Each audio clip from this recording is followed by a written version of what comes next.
here.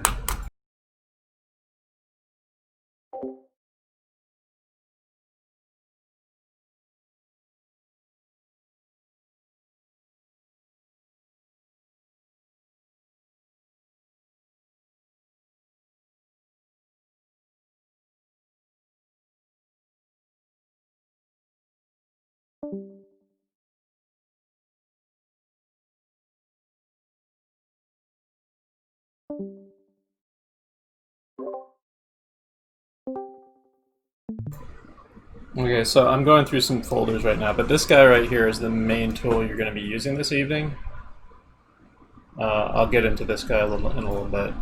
I'm not going to necessarily do like a really in-depth demo of him, but you're going to be using him throughout the session.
Just getting my hand warmed up here.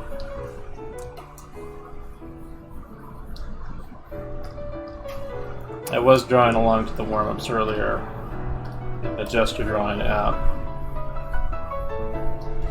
And let me see if I can get a setup that's suitable for what we're going to do here. Okay, we got that. Let's see now.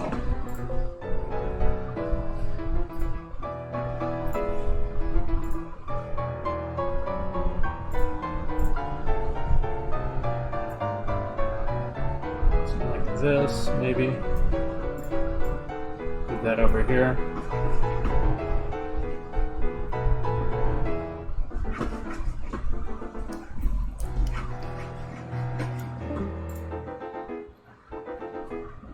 So I'm going to try a setup like this today, where like I have basically like the structural reference that we're going to be using. And then the head that we're going to be trying to follow along and draw on the right. Something like that.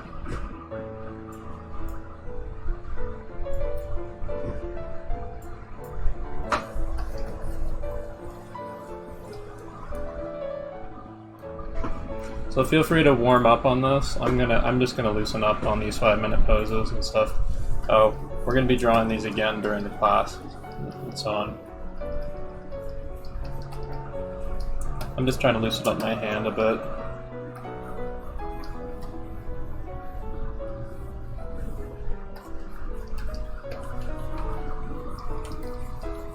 I don't think I got sufficiently loosened up, even though I did practice for about 2 hours before class. Like my hand's kind of all over the place right now.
I will when the class starts.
So I'm just getting warmed up right now because we're going to be doing like slower versions of these heads. We're going to be doing 3 pose drawings of it, 25 minutes each, from different angles.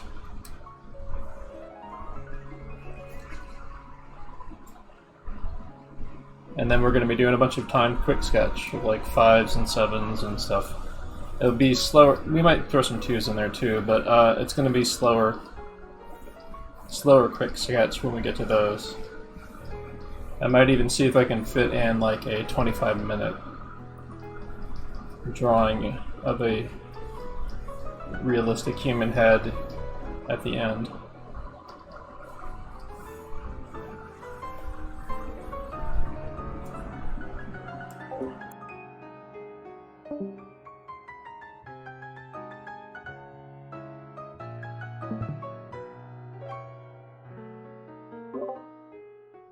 I'm gonna kind of need to scribble all over the place so I can get my hand warmed up. Just get it out of my system and stuff so that I can slow down during the actual class.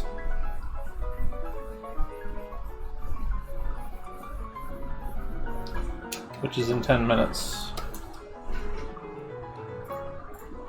So after class we may be doing a bonus round after about a break of like an hour to 2 hours, something like that. And then we will probably do a another time session for 1 to 3 hours, maybe 1 to 2 hours.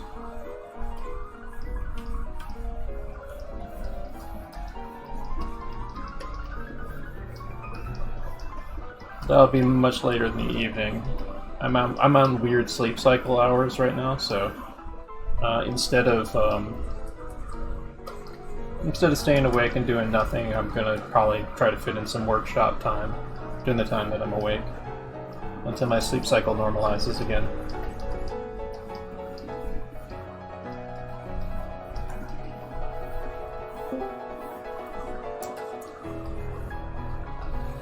So I'll be up late tonight doing more of this, basically. This and some other things. We'll probably fit in some figure drawing too.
You can tell I'm not warmed up because I'm drawing really hard right now.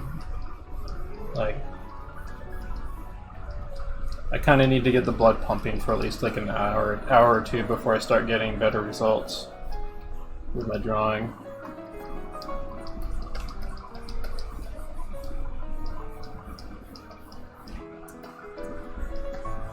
But that's just how it is. Class will begin in 10 minutes, and we're all going to basically do some slowed down, disciplined drawing exercises together. We might do a warm-up round too, though, before we start that.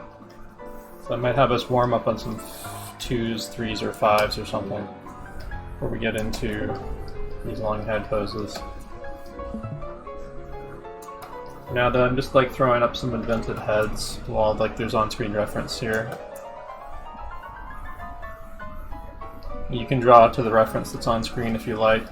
We've got another 10 minutes before class begins. I'm just trying to loosen up.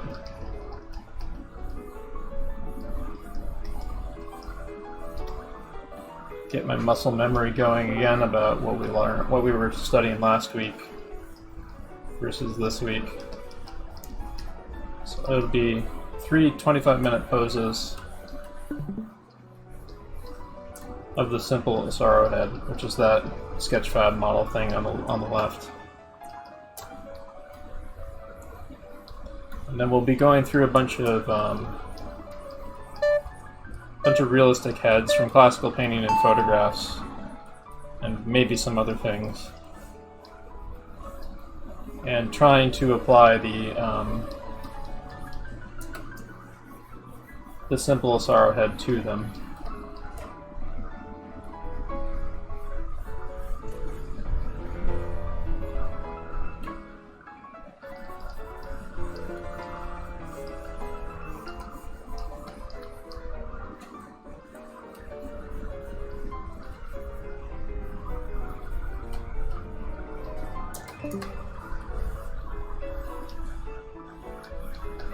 Like I'm drawing like ridiculously faster than I should right now. I kind of need to get this out of my system so I can slow down. So we might do another warm-up round. Maybe like 5-minute poses or something when we start. But I'm going to introduce everyone to the simple Asaro head. If you're not familiar with this guy from my last drawing semester, and I'm using Clip Studio EX.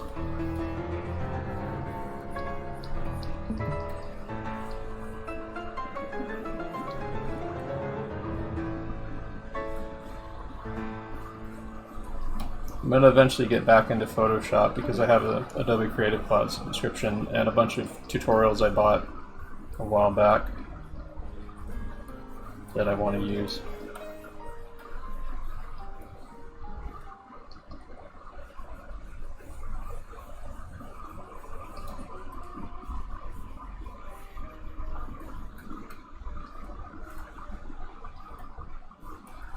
So instead of the usual synth wave, we got a bunch of classical public domain piano, which should be pretty nice.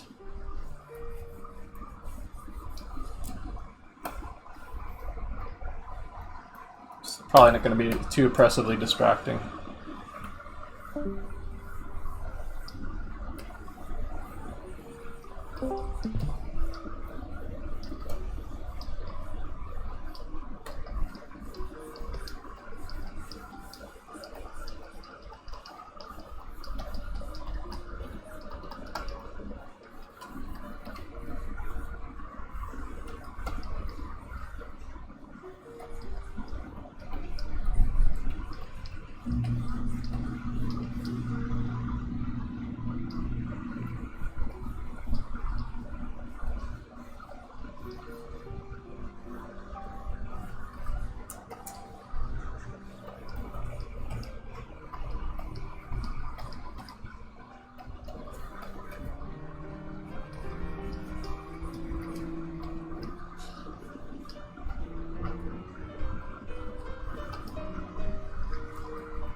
So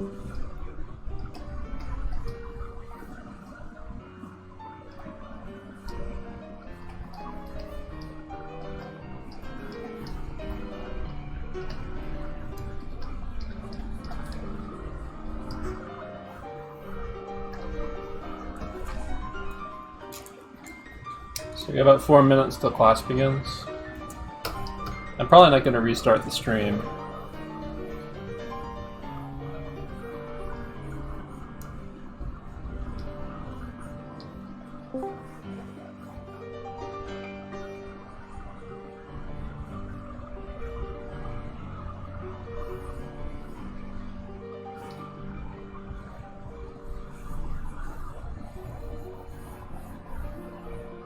I'll just change the stream's title without restarting it. I normally would restart it if there was like not public domain music playing or something.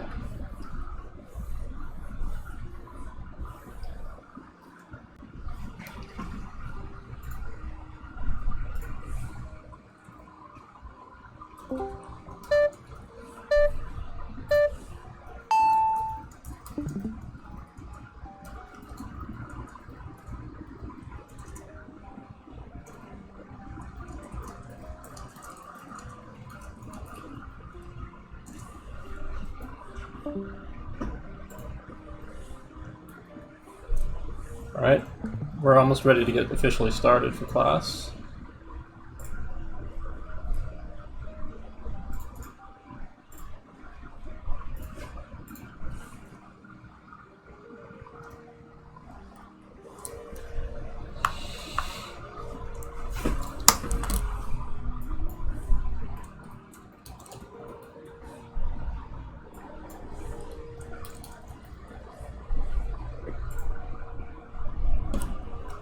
Alrighty, we're all set. Okay.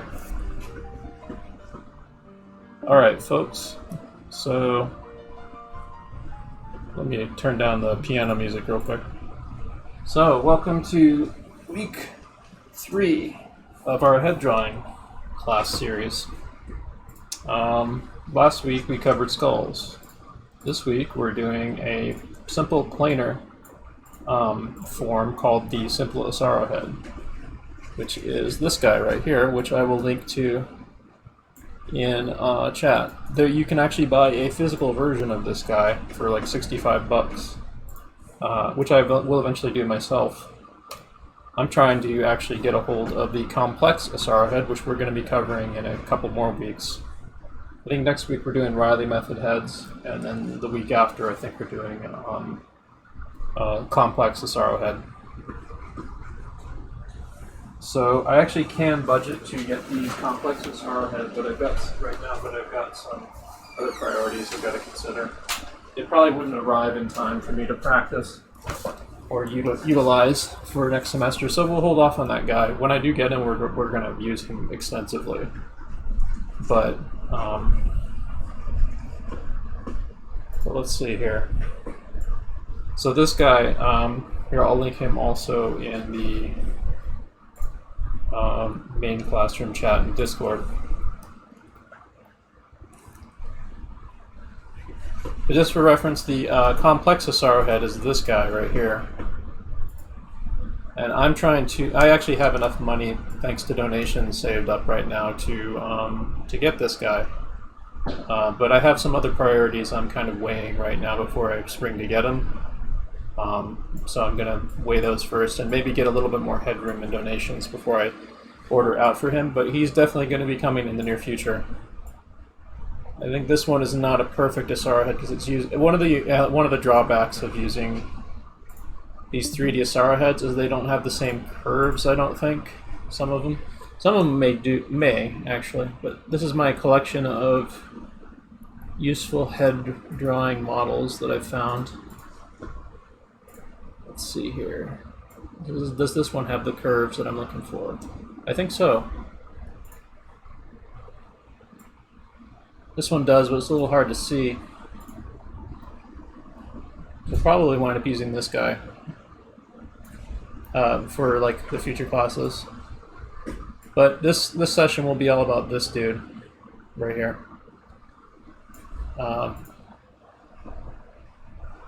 let me do the share link for this.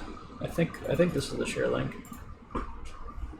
But this is my folder of 3D drawing reference stuff, which we've been using for these classes from Sketchfab.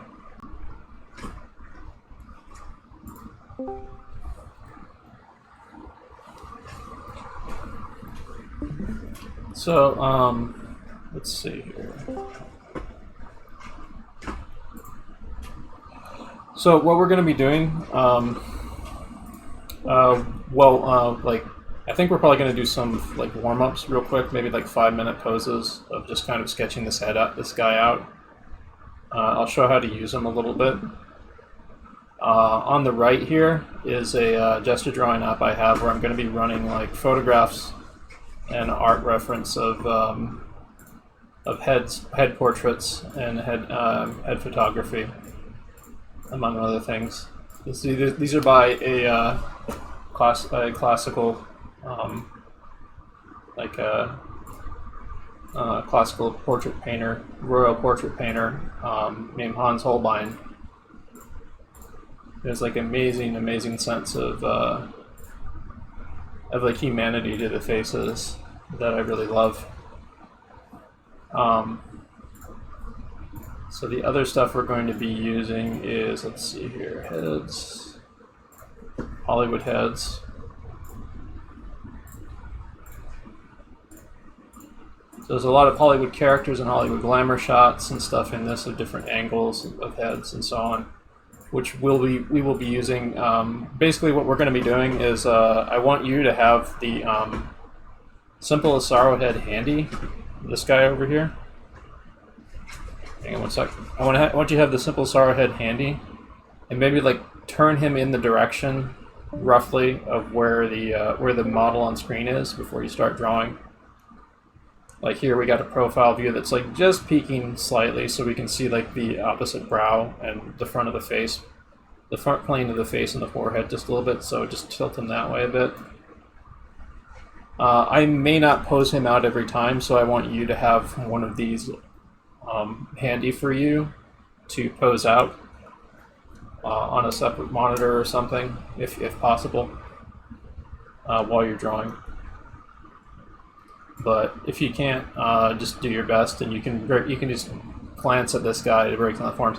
Now, I'm trying this format because I want to maybe have like some of the how to draw or like examples from my demos pasted up here in the future for like future sessions, so people can keep in mind what they're supposed to be drawing. I might even use some of this dead space that's over on the left side of the screen here, where there's nothing happening right there. And I might wind up using that for something in the future. Maybe a blown up version of the detail of what I'm drawing, or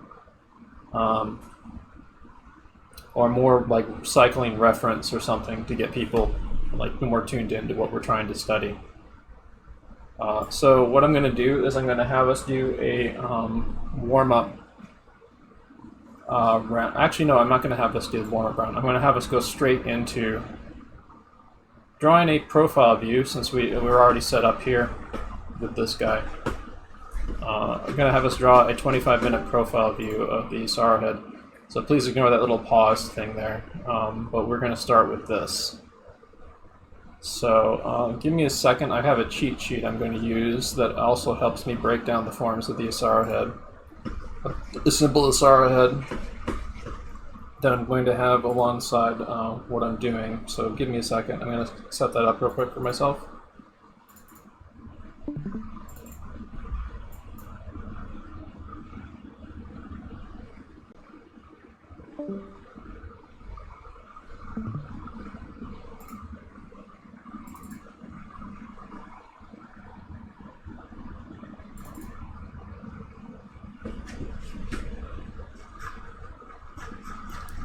But yeah, for reference, if you do want to pick up like a physical version of this guy, which I'm eventually going to, by the way, it's only $65 for the simple Asaro head, I believe. Hang on, I'm going to get this off screen real quick. Oops.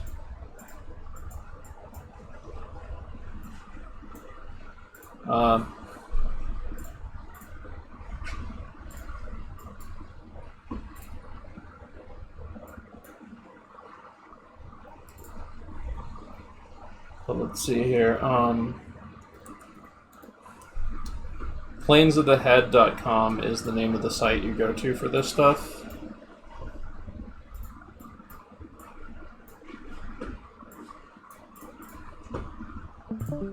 God, why is that so zoomed in? But what I'm going to be ordering, I've shown this before, is well, what I'm going to be ordering is the original head, which is that guy, which we're going to be studying in about 2 weeks from the 3D models. The memorized is the simple Asaro head. That one's $65, and that one's the one we're going to be studying today from the 3D models. Where is it, real quick? The memorization head. There it is, the memorization head right here. Yeah, this one, $115. I have enough in my budget for it right now. I'm just trying to weigh in other priorities before I order this. But that guy's really good, and I do strongly recommend getting the classic Asaro head when you can. I've been hyping that guy over the last several weeks, trying to raise funds for it. On that note, if you want to support the classes, you can subscribe to me on Twitch. You can subscribe to me on my Patreon for like for $1. For $1, you can get high quality images of my class demos and other things, and $5 you can get the actual like Clip Studio and PSD files of the demos themselves. Anyway, so and also you can click the donation link down, the direct donation link down below for my Ko-fi page if you just want to directly donate to the class. It'll help with budget for buying new materials and things that will help enhance the quality of the class in the future. But anyway, we're going to get into a 25-minute pose on this head right here. So we're going to slow things down and really try to break this head down from profile view. So get ready, get your pencils ready. We're going to do 25 minutes on this profile view head. Okay, Google, set timer for 25 minutes. 25 minutes, and that's starting now.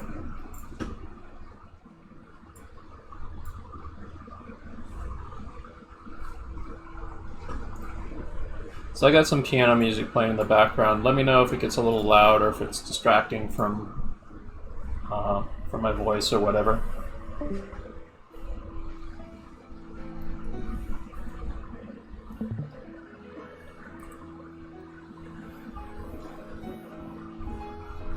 I'm finding it personally distracting, actually. I think I might turn it off. Yeah, I'm going to turn that off. I don't think it's really helpful. Alright, so those of you who've been following the last several weeks of the classes, you should be familiar with how you're going to be starting this. Just as with the skull we did last week, you're going to start with an Asaro head form, which is you start with a sphere. This is for the people who are new here too. An Asaro head is you start with a sphere, and then you chop off the sides of the sphere for the side planes of the head.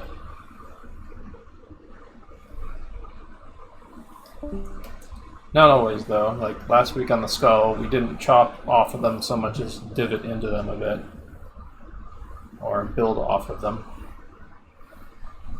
But the Asaro head can get you closer to the ballpark of where you need to be for your heads. So this is the side plane of the head right here that I'm doing, that circle that's inside the circle. You make a cross cutting halfway through that circle. Then I'm going to kind of wrap this line over there. This might be a little bit more extreme than his pose, but I think I'm going to still be able to use this as a starting point. Or I may need to fix it actually. I'll adjust it as I go, but start with something like this. And then you're not going to be exactly copying the planes, but you're going to be using the simple Asaro, but you're going to be using them as kind of like a foundation to build a simple planar head, kind of riffing on the pose of the figure model that's in front of us.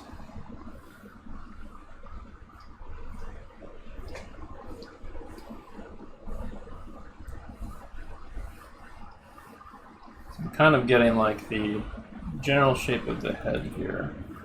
I'm kind of jumping ahead of myself actually. So what I'd normally do is find the brow line like that, or find the hairline like that, then I'd use this halfway marker here to find the brow line. Kind of adjusting this because I'm not completely warmed up right now, so my measuring is a bit off.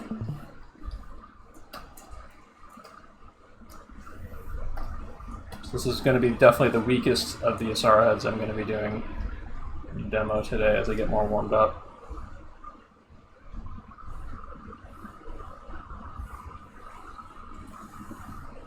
Then from the top of the head, you usually find the center line of the face, like this.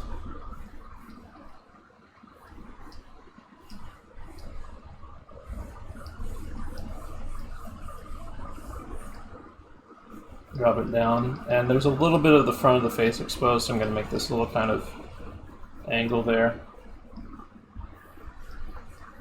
as a marker for the angle of the jaw on the front, right there.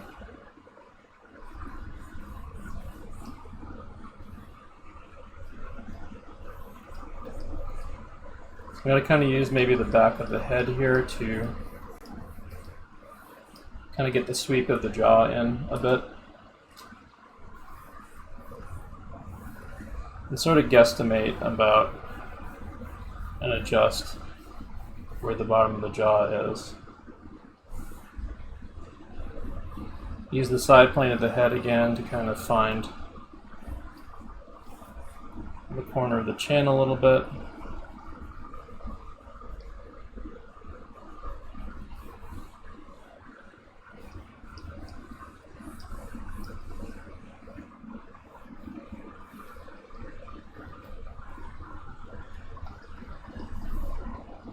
Lower the opacity on that a bit, as if I'd like gone over it with a kneaded eraser to rub it down a bit. But tighten up some of what I started and work out some of it a little better.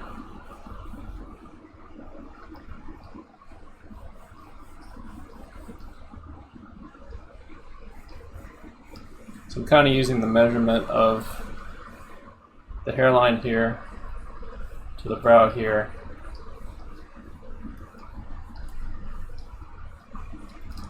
and then I measure that by thirds of the face going down from that point. So the bottom of the nose would be somewhere about here, and the bottom of the chin would be similarly somewhere about here.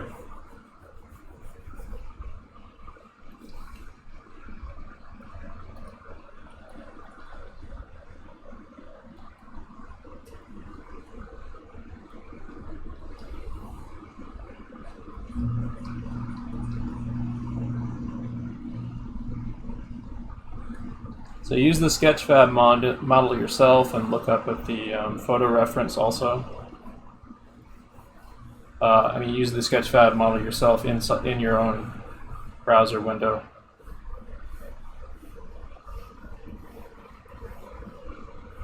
Try to start with an Asaro head as your foundation for it, and kind of build off of it. Doesn't have to be perfect, because it takes several tries at these before you start wrapping your head around the planes. And I'm coming into this pretty rusty, so this is my drawing mileage as much as anyone else's here. I'm planning on doing either more of this after the class is over, or some other kind of figure or head drawing, quick sketch or long poses, like I mentioned earlier.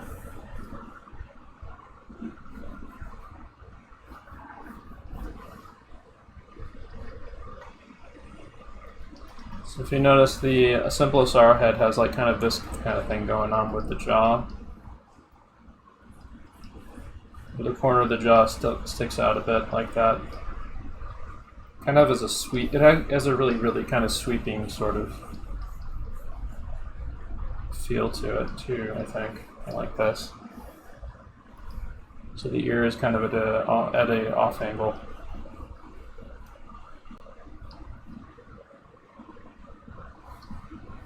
I think the corner of the cheek is actually about here. Yeah. Corner of the cheek is about here-ish. Okay, Google, how much time left on timer? Okay, Google, how much time left on timer?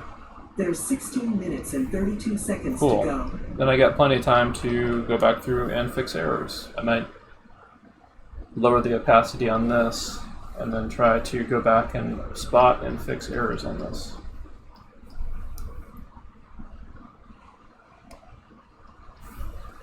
I'm going to do my best coming into this fairly rusty.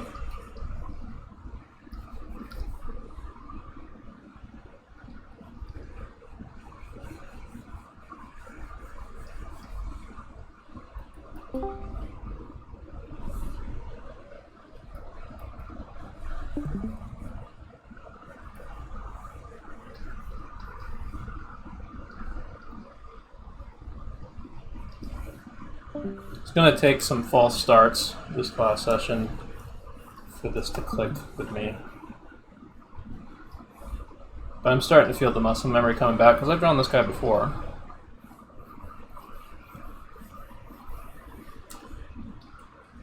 Let's see here.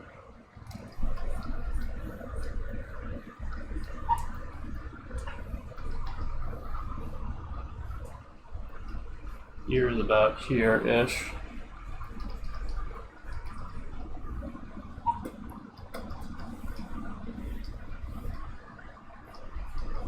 I'm actually kind of drawing more lines than I should. There's a lot of adjustments I'm going to have to make to this guy. I'm making a lot of mistakes with this, mind you. My eye and my hand are not completely warmed up right now, is why. And that's okay. We'll struggle together and fix this guy. And if we need another session, maybe another session after we get more warmed up to go back and do another profile view, we can do that.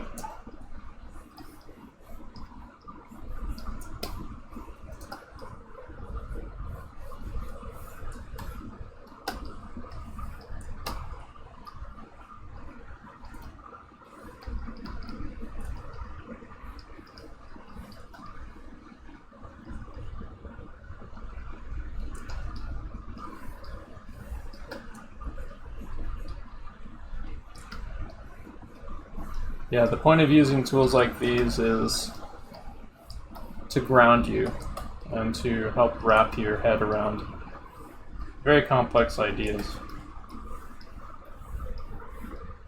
The human face is a very complex object that changes a lot and varies from person to person tremendously. So having a tool like this that kind of breaks it down into simple terms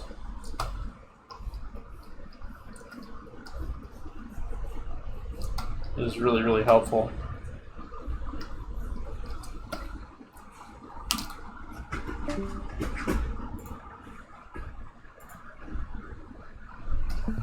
Yeah, because I've drawn this guy before, so me coming back rusty is going to inherently look better than someone who hasn't really drawn this guy before. It's just how it is. I've got more mileage, but this still looks really crappy compared to like people who are really in tune with head drawing. So I'm going to be making adjustments and stuff. Let's see here what I can do. Okay, Google, how much time left on timer? T-minus 12 minutes and 39 seconds. Yeah, what I'm doing here is also what I want to... I want to do traditional demos of like this guy and other things in the future. So if you support me through donations or Patreon or Twitch, I'll eventually be able to budget for like a webcam setup so I can do traditional demos. I can get much better hand-eye dexterity out of those. And I want to maybe set up like a dual webcam setup where I can have like a figure model reference, something like this, like a physical version of this guy, or the complex Asaro head, or whatever else we're studying. I have a Spider-Man figure that is an excellent, a posable Spider-Man figure that's like a better than an artist model puppet drawing tool that has been used in some of the drawing programs I've been studying from. I have one of those guys. That guy I would be using, posing him out live for like 25-minute, 15-minute sessions and stuff that we draw from on webcam or whatever.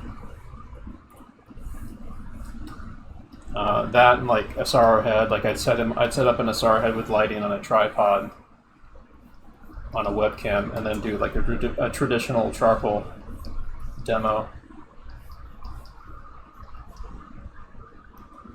of the simple and complex Asaro heads.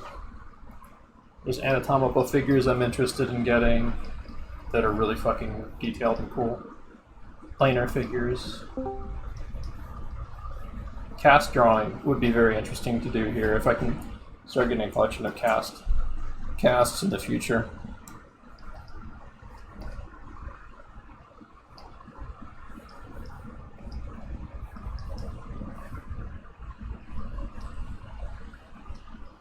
So they call this a memorization head because you're literally supposed to practice it to the point that you can memorize the forms, the basic ideas of it. You don't necessarily have to, but you should try to memorize something like it, or forms like it. It's also a tool that you can use to memorize other systems of drawing that might look quite a bit different than this, but follow similar ideas. Like you could use this guy to practice the Reilly method heads,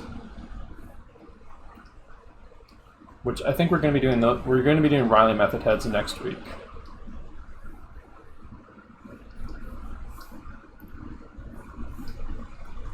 For the Reilly method heads next week, I actually may be trying to get a head start on practicing them this week, well into this week, because I want to see how much better I can teach those when I'm really more in tune with those going.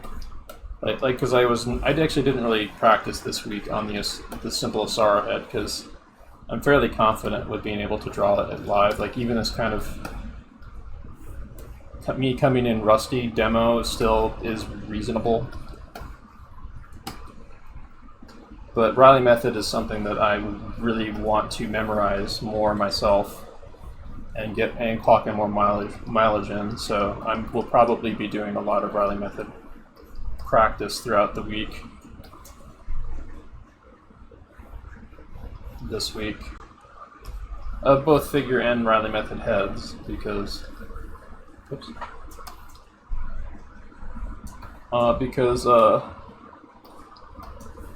Reilly method is used for both. So reason to draw in red, just to differentiate the colors if I want to do different layers of things. It's also kind of an animator's habit of like you start with stuff in blue or red pencil before you use other lines or other differentiated lines. It's a sketching tool, basically, for roughing stuff in. That's all I use it for. I wouldn't be necessarily using those for my live demos. I'd be using just a tapered charcoal pencil for my live demos. Okay, Google, how much time left on timer? T-minus 7 minutes and 43 seconds. That's cool. Let me see what other corrections I can make to this guy. I didn't make his head very rounded, so I might fix that. It's very kind of blocky and chunky at the end here. So maybe round it a bit for me.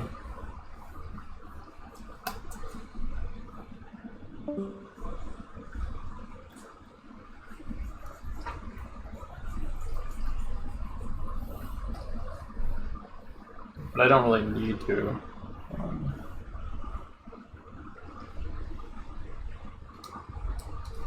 Maybe the back of the head needs to be bigger. Something like this.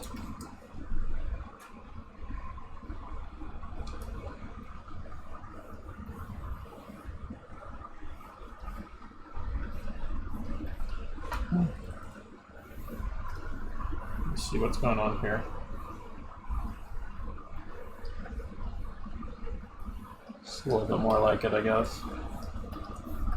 Let's erase some of that.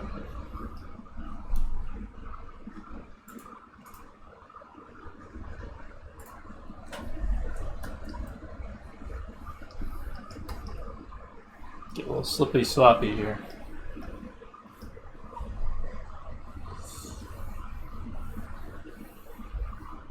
Yeah.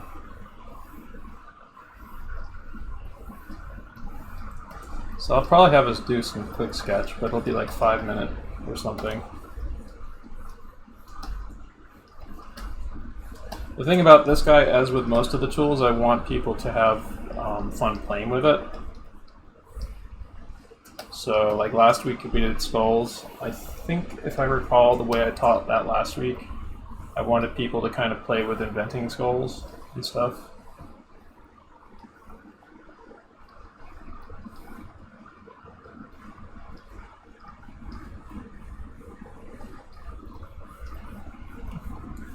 Because if you turn these tools into basically toys, you can do like kind of rough things with, like this, then they become a lot easier to use and a lot more fun. And you can loosen up with them instead of like tightening down and getting really stiff with them. So then when you want to slow down to really pay attention and use them in a really structured way, you've gotten kind of limbered up with using them.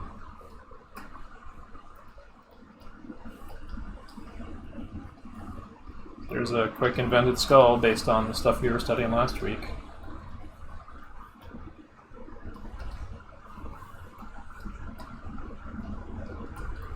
And it doesn't have to be perfect, like, I'm just kind of recalling from memory the stuff we were doing.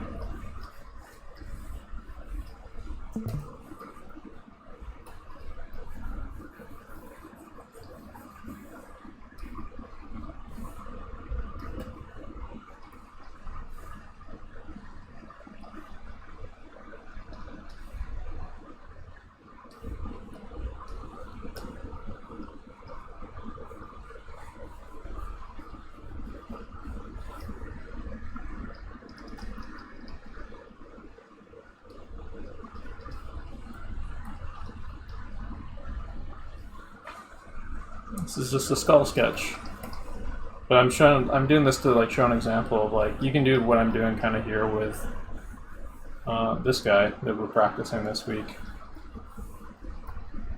or you just do kind of a quick rough loose sketch, kind of playing with the same ideas. I'll do some as I get more warmed up with him. I'll show some examples of how we can quick sketch using this guy too.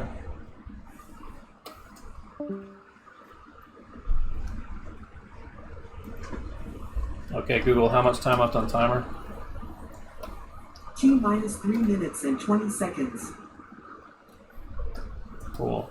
I'm pretty satisfied with this. There's errors I could fix, but I mean, it is what it is right now. So I'm gonna close. I'm gonna like do some quick invented heads to get further warmed up. Maybe do an example of what I'm talking about with the quick sketch. The quick sketch, you don't like measure it, you don't necessarily measure anything out. You kind of eyeball it. You might use a few measuring tools, like real quick and shorthand. It's like after you've slowed down and tried to really pay attention to the more ordered, systematic stuff you've been doing. You kind of know it a bit. So when you're doing like a sketchbook sort of drill or something, you can kind of do a shorthand version of it, like what I'm doing right here. You use it to remember like the really big ideas or make notations about the important bits. Kind of like this.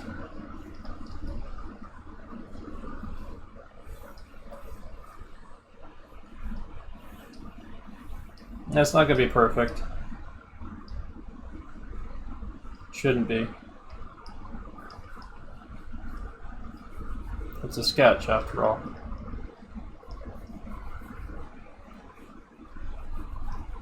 Just in general, I want people to throw out the idea. I want people to not throw out the idea of scrutinizing their work. They should scrutinize their work to like fix errors, but you should throw out the idea in your head of perfectionism. Like, your work is always going to have flaws in it, no matter what level of skill you're at. Like the highest skilled people out there. If you talk to them, they will say, "Oh, there's this and this and this and this and this and this wrong with this wonderful, amazing masterpiece I did." If you talk to them, so put the idea out of your head of achieving some kind of fake idea of perfection. What you want to do, what you want to aim for, is try to fix what you can and get a little better every time at fixing stuff.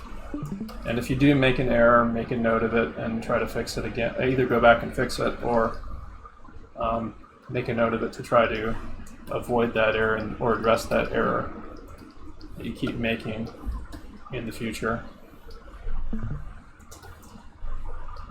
So yeah, I mean, like, this is a rough, loose kind of head based on the same ideas of that slower picture I did.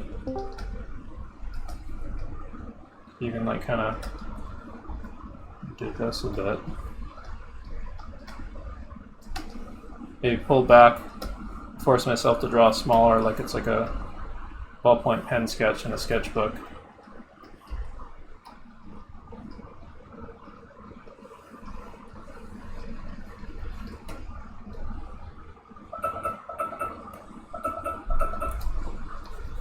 Okay, Google, stop. Fried Spoon is talking about a common conundrum that happens when people are trying to learn new systems of drawing. Okay, Google, set timer for 5 minutes. Sure, 5 minutes. Starting now. Oftentimes when you're learning new systems and drawing and stuff, you stiffen up because you're slowing down to learn. And it's hard to like memorize that. Like you're using all your attention on like absorbing the new system of drawing. The way that you absorb it is you keep doing it, so it becomes intuitive and it becomes like muscle memory. Like at first it's going to be really fucking awkward to use some of these systems of drawing in your own work and to break down heads or bodies or whatever. But if you stick with it and you keep trying and butting your head against the wall, it starts to click. Inherently, like a lot of people who like feel very comfortable just observing a face and running right in and drawing it, that usually feels better to them because they're not having to slow down and think. And you want to exercise slowing down and thinking.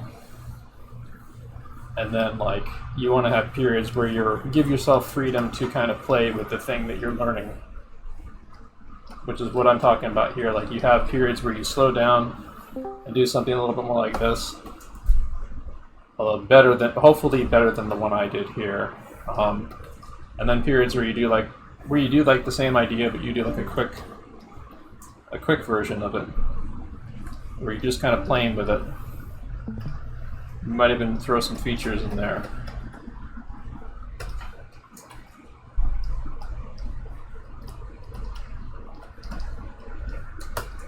Throw some hair in. Maybe just throw like the hair of that guy that we just drew in here.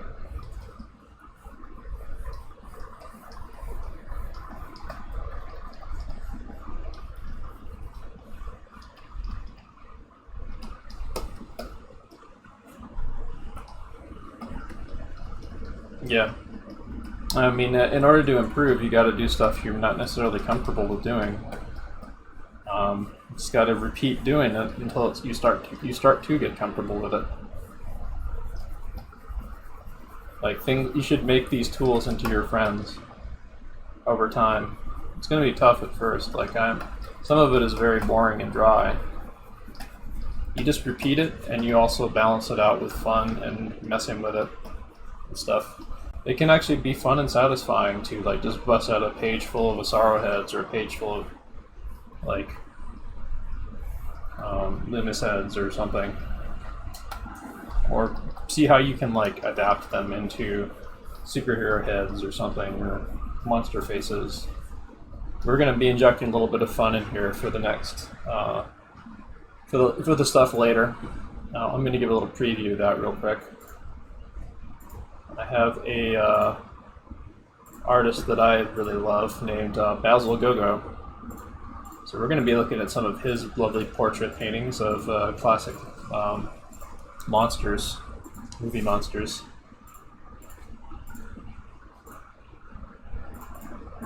Actually, I'm not sure. I don't think that's actually by him, but it's kind of inspired. I think that one's inspired by him. It's a damn good head portrait, though.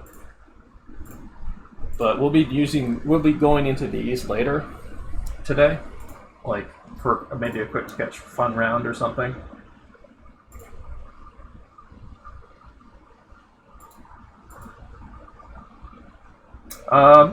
Don't worry about watching the past classes. If you showed up here, you can get. I'm going to try to give an overview of what we're doing, and at the very least, you will be learning through observation and drawing here. So let's see here. For our next session, we're probably going to do either a straight on or a 3/4. Just going to find a suitable 3/4. Maybe I can flip.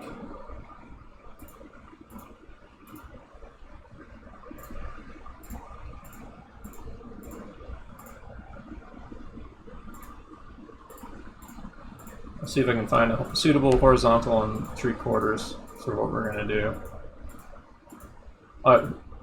Straight on and 3/4. At least in this folder. I think it might be time for Hans Holbein because he has really good straight on views.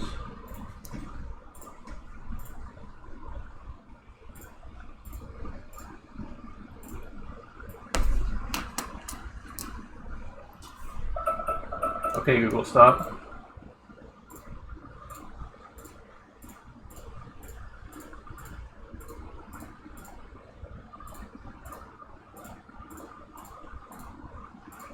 Yeah, there's really good straight-on heads, but I'm not sure if I included very many of them in this folder.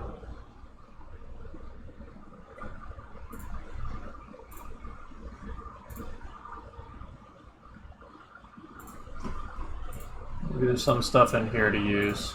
Yeah, there's some straight-on heads here, even though this is like a Reilly method folder. We'll probably use one from here if I can get a good one. But some of this is some of what we're going to be going over next week.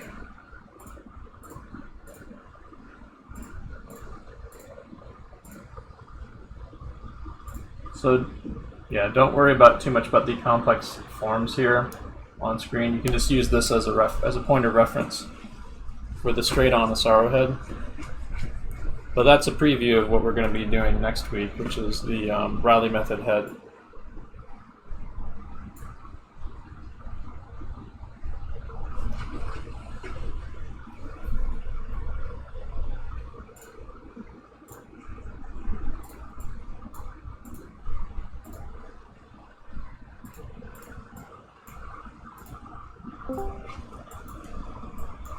Alright.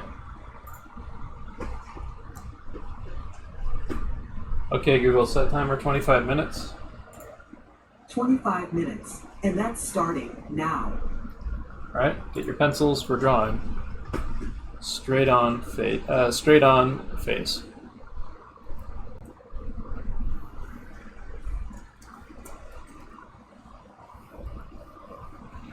And then we're going to do a 3/4. So again, start with the Loomis head. Be a circle, like that.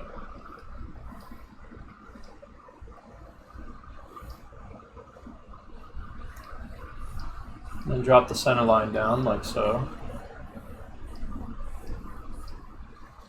Mind you, when you're doing straight on, these are actually straight on is actually generally the hardest angle of the head to do because you have to pay attention to symmetry.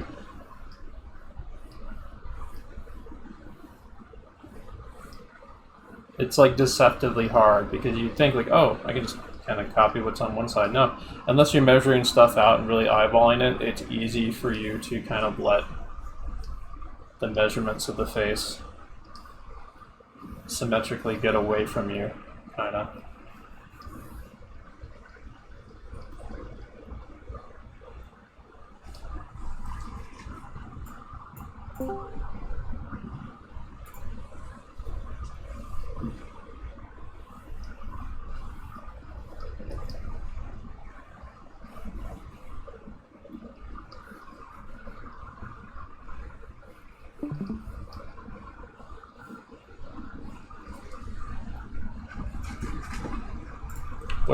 What am I looking at? You're looking at the governor, I guess.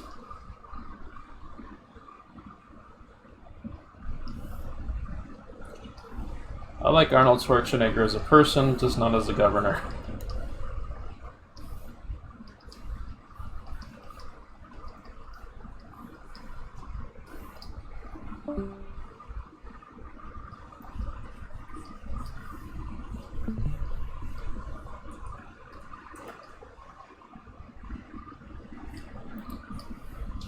For this one, no.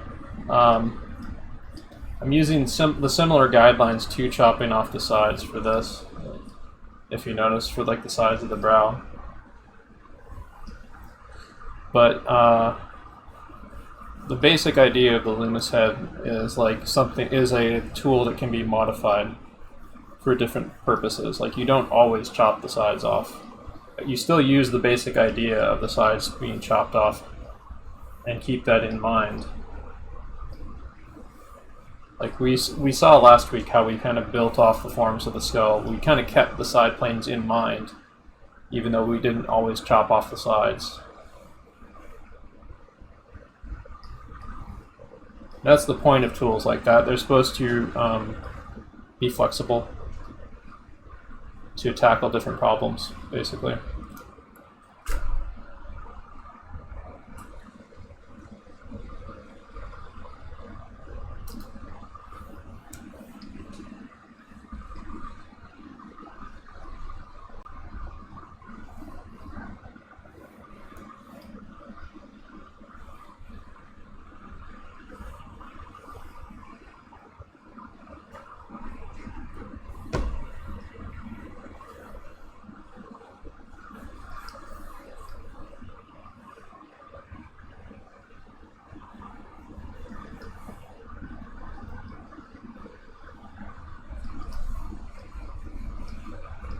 I got a couple of cheat sheets near me that are also helping me break down these planes as well.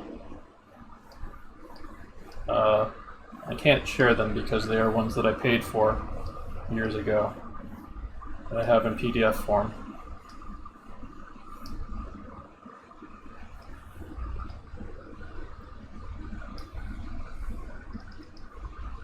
Some of what I'm doing is based on the Watts Atelier curriculum and how they structure their head drawing program. I would suggest signing up for them, and you'll get a much better, demos than I'm giving you right now. I'll link them in chat. They're definitely worth checking out, and they do online classes in figure drawing. In the future, when I can budget for them, I'm planning on enrolling in them or with something else. Similarly, like Brainstorm Academy or something. Like that's the thing. Like I'm doing these for free, but I'm not nowhere near as good as a teacher as what you would get out of paid classes. Like this is an extended study group for myself, basically. We're coming here to learn together and to clock in some drawing mileage together.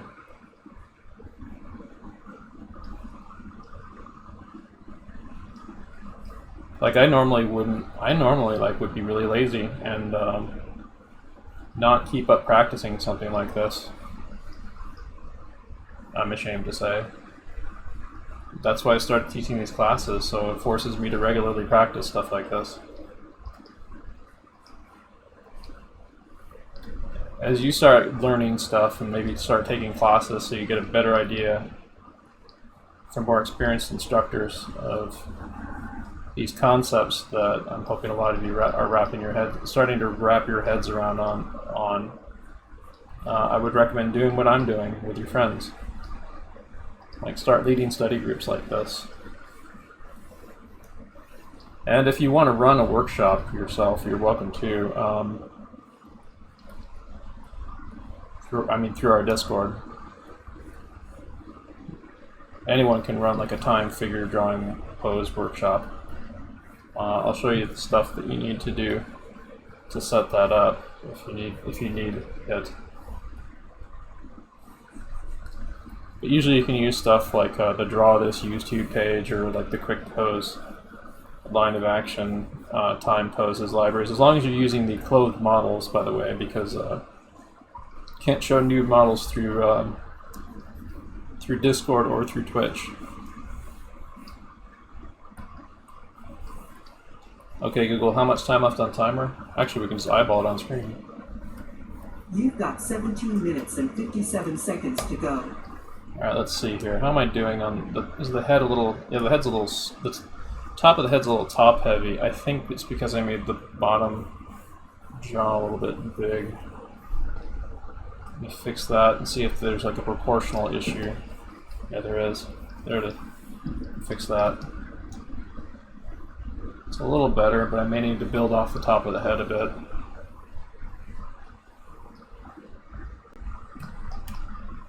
I'm going to lower opacity on this and then start making another layer with drawing fixes on it. The equivalent of what I'm doing right here is where you draw really, really light in charcoal. The traditional equivalent, I mean. You draw really, really light in charcoal. So you can more easily like rub a kneaded eraser down on the page, knock it back a bit, and then make drawing fixes, like kind of what I'm doing right now. There's traditional versions of like the tools we take for granted in digital art programs, and that's one example. Another example is using tracing paper. That's not necessarily unheard of for if I was doing a charcoal demo of this, doing some tracing paper out and then like try fixing my mistakes there.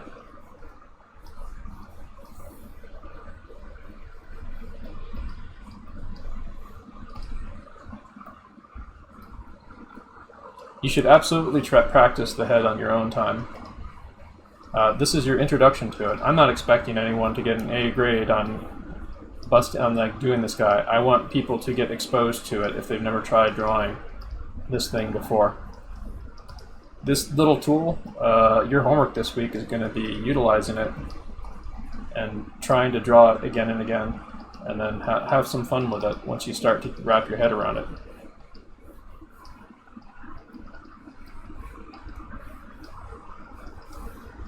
It's a planar memorization tool that will help you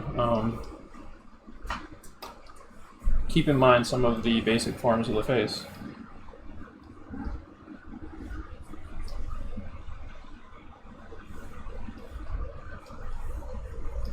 It's going to be rough at first, it should be.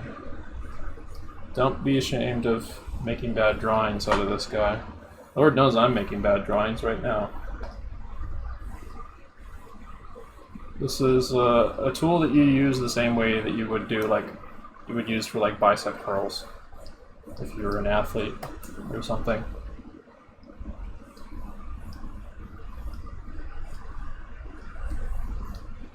So bust out a bunch of these. I would suggest trying to like spend 25 minutes per pose and then also mix it up with some quick sketches and stuff. Because 25 minutes will let you really, really pay attention and give you enough time to fix your errors and stuff and slow down, and start to cultivate a sense of slowing down instead of rushing in. which is something I struggle with, and I'm hoping to eventually overcome.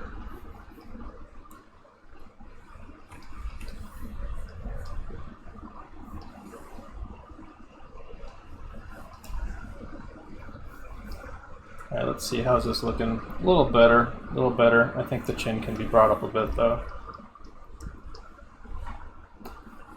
There.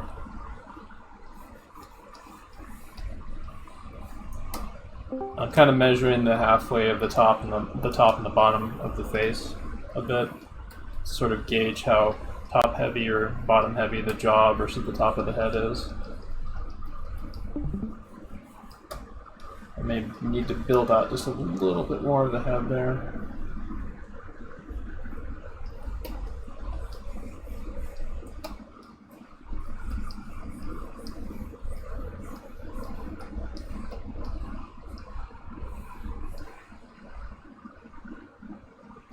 Someone said, yeah, man, brainstorm classes are kind of rough in price. Yeah, they are, but they're worth every penny.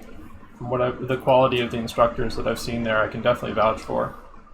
I actually know some of the people who know them.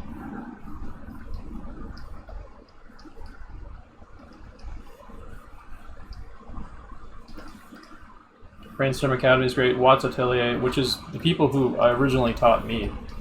And but I never mastered their stuff. What I'm teaching here is me going back and reteaching some of the stuff they taught me when I was first learning how to draw. So these are like bicep curls and art of bicep curls and wind sprints and treadmill runs of art, basically from their art gym. I would strongly recommend signing up for actual physical class. Well, physical classes are a little hard because of coronavirus, but they have online classes. The online classes are just as good as the real-life classes. There's a few things you miss out on with a digital online class versus a live class, and one of them is not being able to see the other student work, to get inspired by it and see what people who are more experienced than you in the classroom are doing, and also you won't quite get the same experience of like the instructor getting up and walking around and then sitting at your drawing board and helping you and showing you how to solve these drawing problems that you're having issues with a draw over demo on your work. They do draw over demos for the Watts online classes though.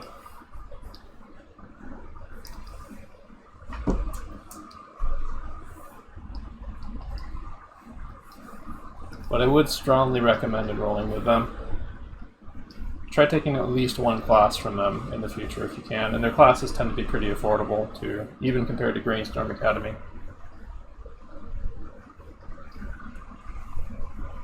And they've taught so many experienced, amazing fucking people, like from Disney and Pixar and everywhere. Blizzard. When I was in school there, when I was involved at their classes, there was a guy from Pixar who would come down, like literally fly down every week to take classes from them, from Emeryville.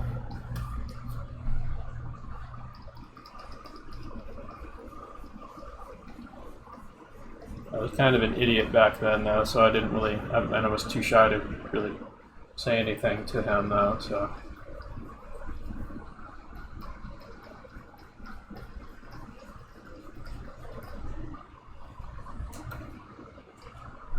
So just to differentiate the planes, I'm adding a little bit of shading here.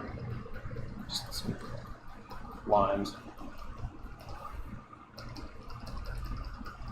Like that bottom of that lip is pointing downwards. The underside of the chin is pointing downwards here. But, wow, we got a whole 11 minutes. Jeez. I can probably like lower opacity on this guy and do more attempts at fixing errors or whatever, but this is turning out okay.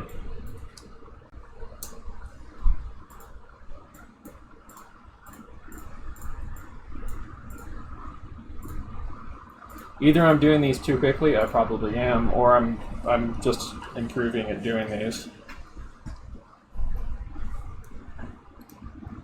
Probably a little both, really. Well, first off, maybe I should flip this. So I know that there's some things that are going a little askew right now. Oh, yeah. Look at that. See? Look.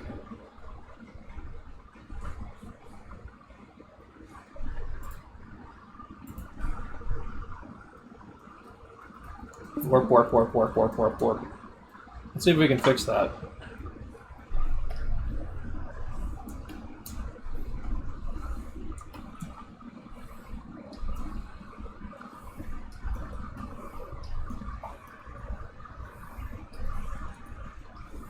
We'll use like these little measuring lines here.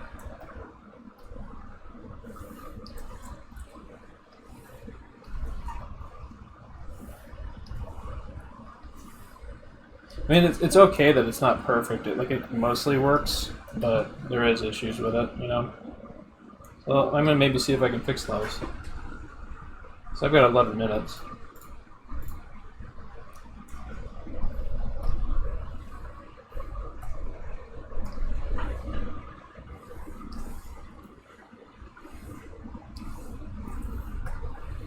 Well, one thing I can tell,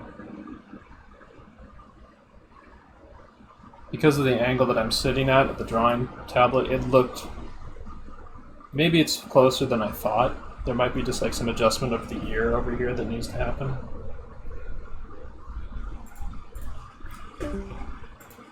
Let's find out. That's a little better, but there's kind of, the head looks kind of like, it's kind of like squishing. It's kind of doing this. See?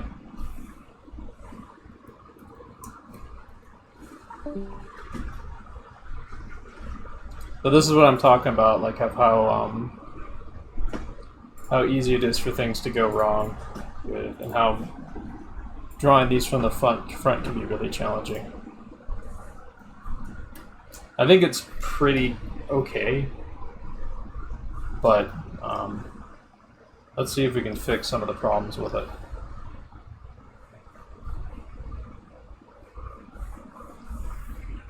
In the time we have left.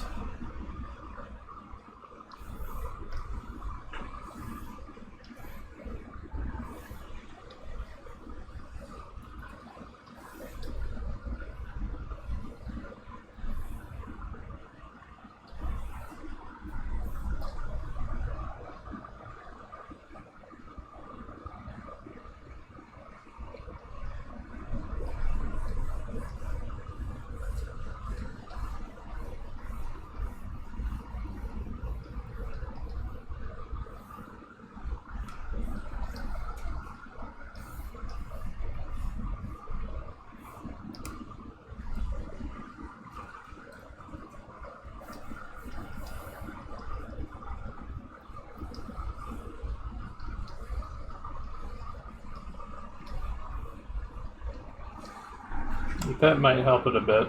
Let's find out.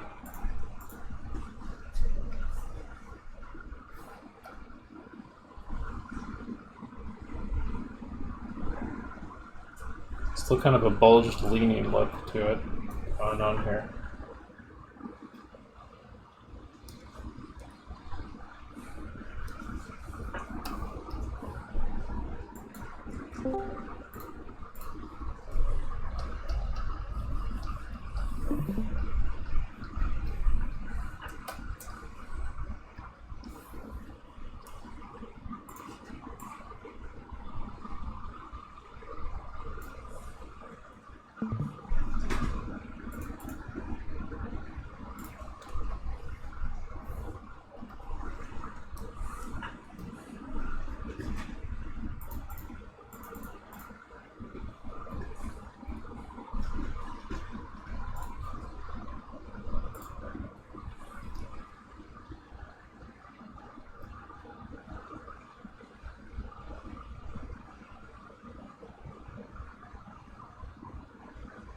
This is a bit of a cheat, but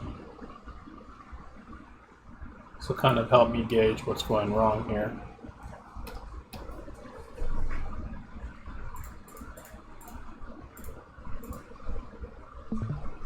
Sometimes you need to use tools like this to just kind of key into what you're not seeing.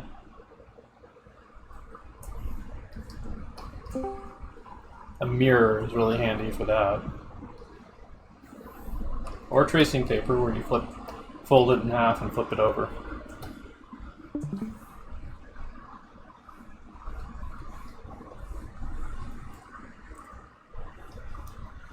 We got 5 minutes. Might not be too hard to fix this, actually, in the next 5 minutes.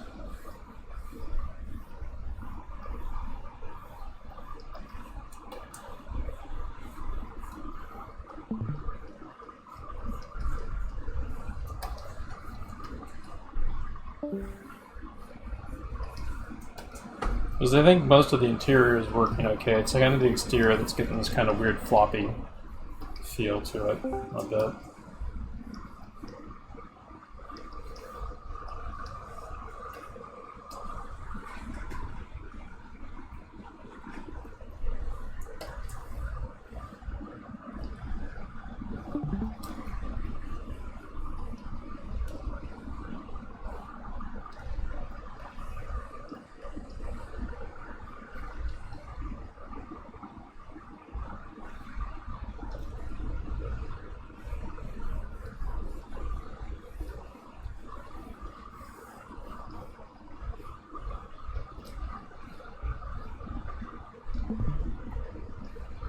You can't see it, but I'm using my thumb and forefinger to measure the symmetrical points I messed up.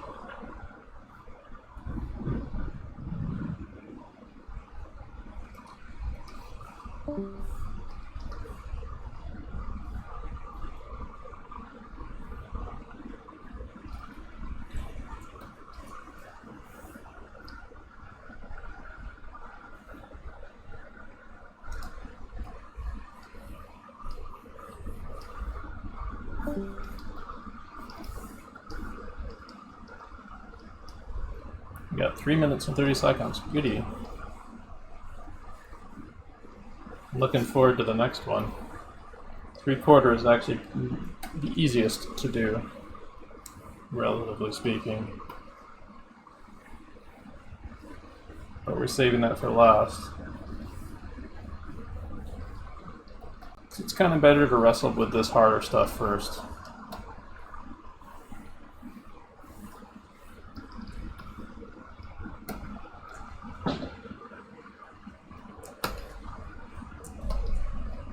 But this is something to keep in mind when you're doing your own drawing or your cartooning. Like, your eye can throw you off. Like, it looked fine to me until I flipped it, until I measured it. And then I have to go in and do some surgery.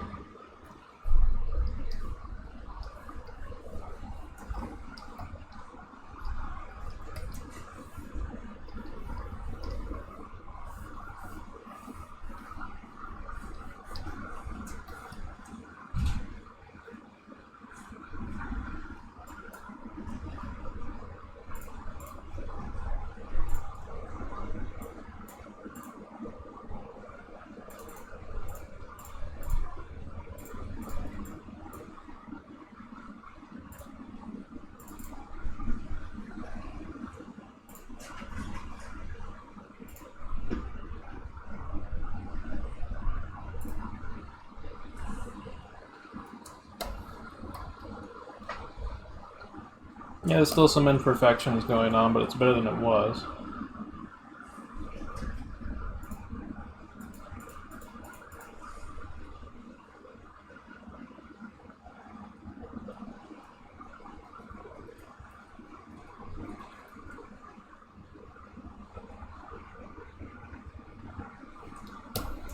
I'm gonna maybe just do a super quick sketchy version of this guy, real quick.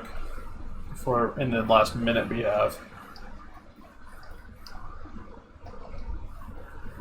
It's like after all that stuff I struggle with, and it's good to reward myself with just cutting loose and having fun. Okay, Google, stop. Okay, Google, stop. We're going by the on-screen timer, which is about a minute extra. Yeah, so the next one will be a good 3/4 pose. Yeah, after doing that guy, I can reinforce what I just observed by doing a super quick study that's not supposed to be perfect. but that kind of busts out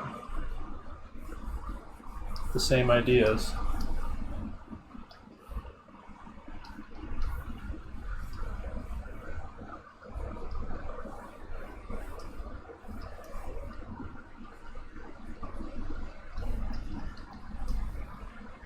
And then I may like do a page full of these or something. In fact, that's what we're probably going to be doing to close out this evening. We'll be doing.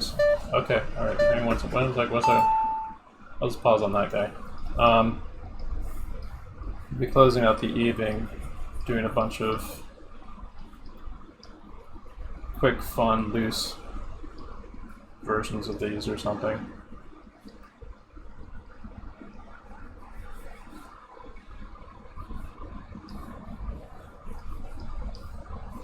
Or we might do a really long pose on a realistic head. That might be a good way to close.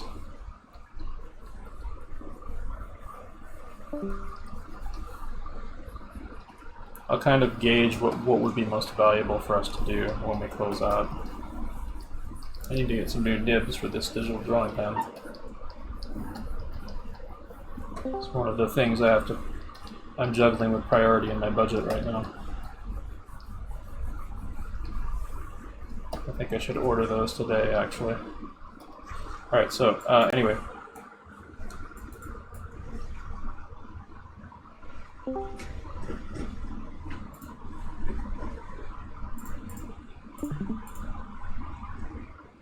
Get some people struggling with the head, yeah. Just keep doing more and more versions of them throughout the week. Try to keep the lines really simple. Like, I'm kind of oversketching these guys. Let's see here. So we want an angle about like this, the 3/4. I'm gonna get up and walk around in a little bit for break, but I'm gonna find what our pose is, and I'm gonna get it set up before I get back. So let's see, select folder. There might be a Hollywood head in here that fits this.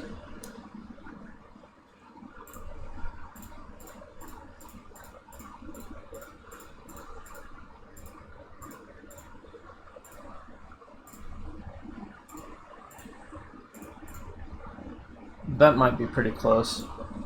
I'll leave it there, but yeah, I think that's pretty close. So yeah, I mean, you can probably get started if you want, but I would recommend people take a break. Okay, Google, set timer 5 minutes. Okay, Google, set timer 5 minutes. Sure, 5 minutes. And that's starting now. I'm going to be getting up and walking around and hydrating and loosening up. I would recommend other people do that too, otherwise you're going to get really fatigued doing these.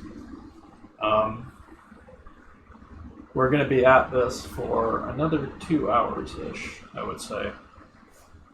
It's going to be another half hour on this guy. I'll probably have us do some quick sketch and probably have us do some long pose stuff too. But we'll see how we pace it out. I kind of want to favor doing longer poses. But I do kind of want to get people exposed to the idea of using these for quick sketch.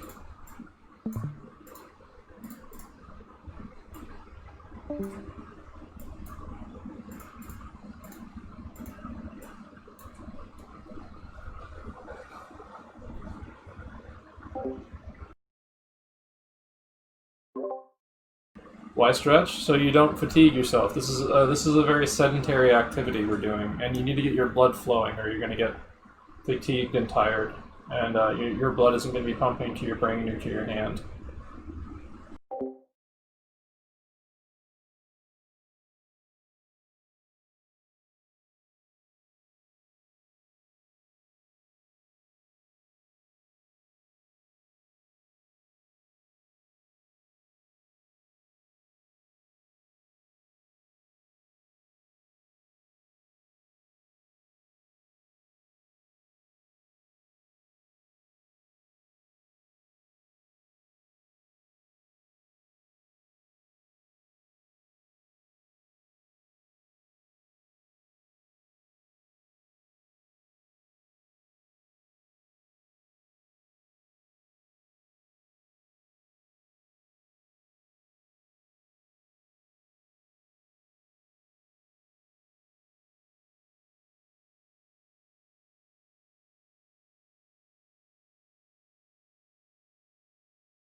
Alright, so we're going to get started on our 3/4. I'll be setting the timer for 25 minutes.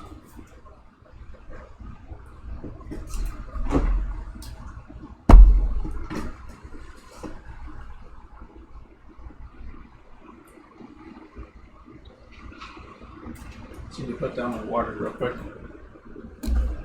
so I don't spill it by accident. Alright.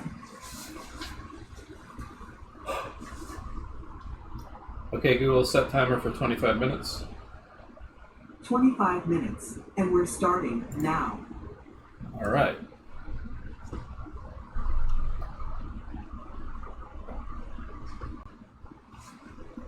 Yeah, if you're stretching so much it hurts, you're probably doing something wrong with your stretching. I don't mean anything elaborate when I say stretching, by the way. I just mean just get up and kind of get up and move around. Really yawning stretch, whatever. I mean, if you know yoga stretches or something, you could probably do some of those, but I mean, just get up and limber up and walk around and stuff. Nothing crazy.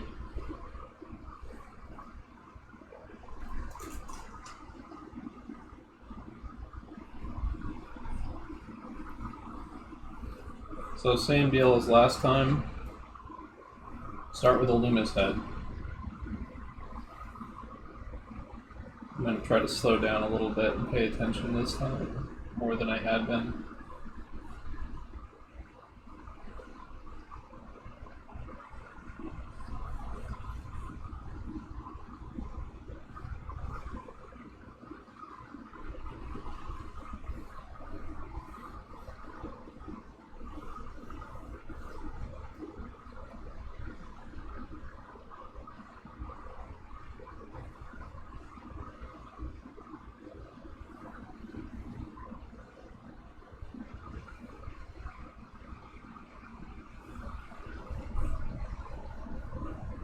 So again, if you want to kind of find a general idea of where the hairline is, this guy's hairline is a little further down.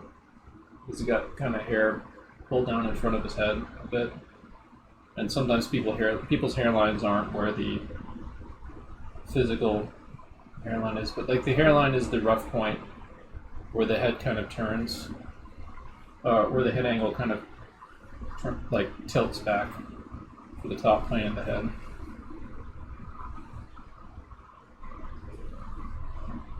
And it varies from person to person, but the planar model we have is kind of a generic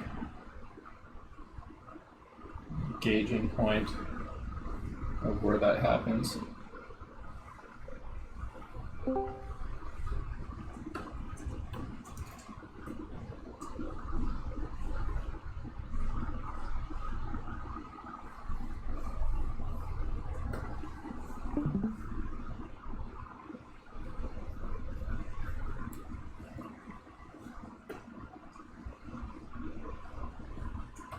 Do you have any tips when you're trying to find the scalp within the hair? Yeah, like what I just did. Use that side plane of the Asaro head and then create a diagonal line between it, like this kind of thing. And you can curve that over the side of the head, and then like you find roughly about where that little hairline is. I'd say that like his actual like physical hairline is some like that kind of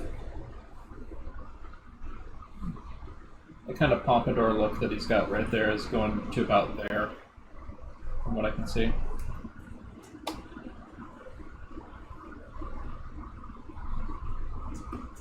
Don't get too caught up in that, though.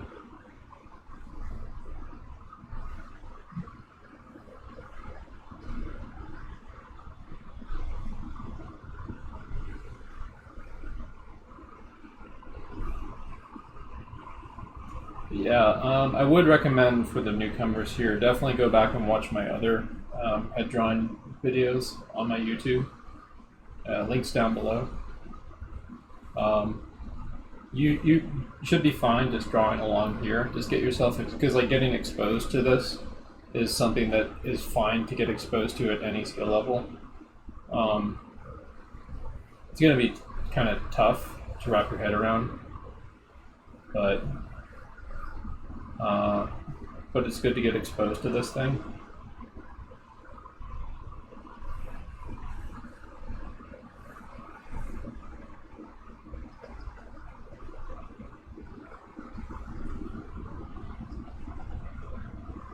The reason why it's good to get exposed to it is because when you come back to it to like dig into it more and walk backwards to it,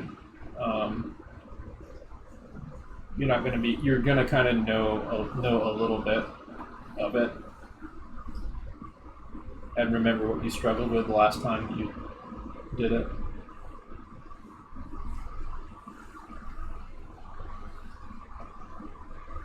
Also, like the power of observation, even on stuff you're unfamiliar with, that you will be drawing very badly. The power of observation, never underestimate it, in terms of using the power of observation as a growth tool. So even when you're wrestling with something that you don't understand how to break down the planes of, you don't have experience drawing, the power of observational drawing, just observing something and trying to record it, just the act of that alone is good for you.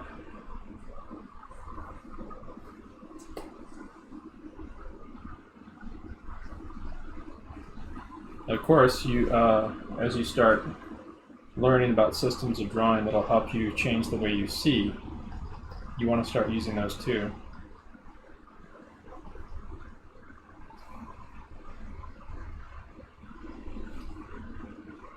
So that's what these systems are for. They're guideposts to help you use a workable framework for how to break down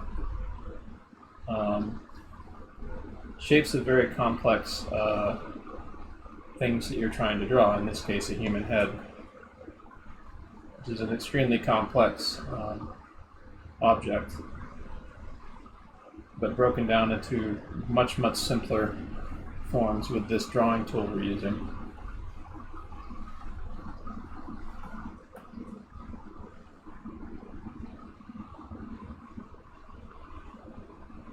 And I want people to struggle with this, and I want people to batter their head against the wall trying to use it. I want people to keep taking cracks at it over and over again. I want you to combine, if you're new to just drawing in general, I want you to combine practice like this with what you're doing on the Drawbox website. Make sure if you're using the drawbox.com website, go through the lessons very slowly.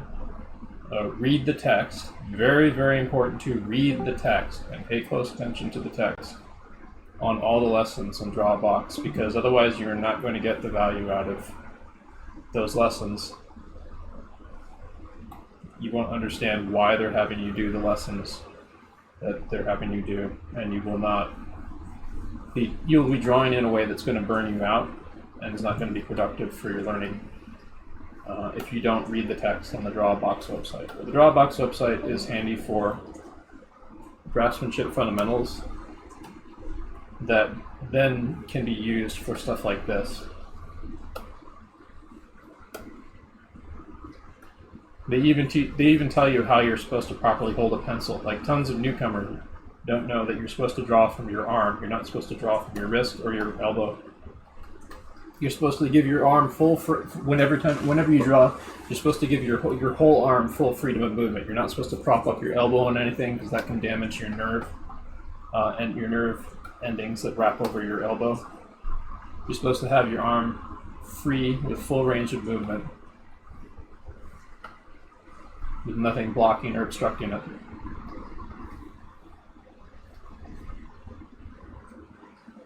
And you draw from your shoulder and your back, part of your back shoulder, actually, like almost like your shoulder blade. You're drawing. I say drawing from your shoulder, but you're actually drawing more from your shoulder blade. You get like here's like here's a line when I'm drawing from my wrist, like.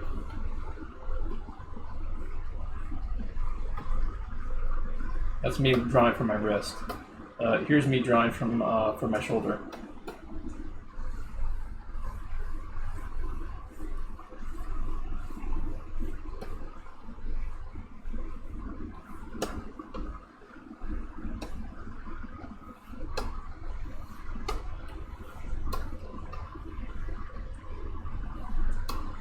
You can use a little bit of your wrist here and there, a little bit of your elbow here and there, but generally speaking, you should be drawing from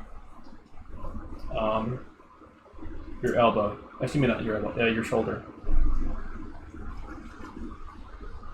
Then you will fuck up your hand, and you'll have a bad time drawing if you are not drawing from your shoulder. Anyway, I'm kind of happy with this guy. This guy's turning out pretty good. I kind of overdid some of the lines on him, but overall this is turning out okay for the study.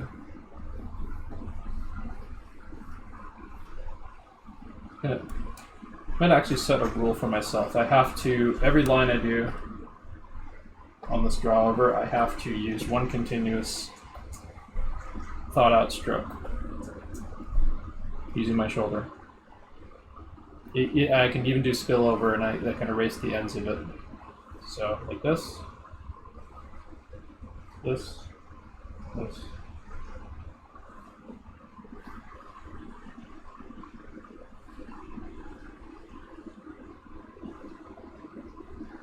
So I'm studying that rule for myself as a disciplinary tool for me to not draw so sketchy.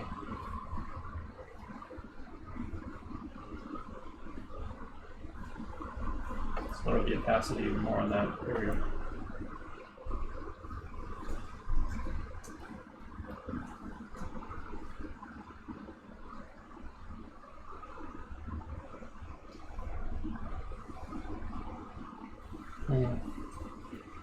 That was a bad line. I'm going to try that again. It's another bad line. I've got a bad angle here. There we go.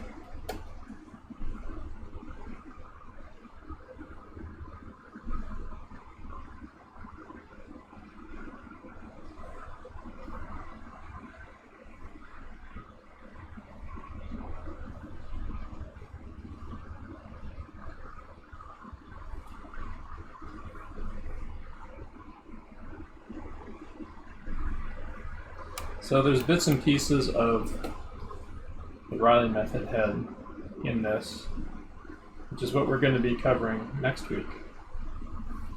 The Reilly method head is a system of memorization based on the rhythms of the face. It's also used for figure drawing.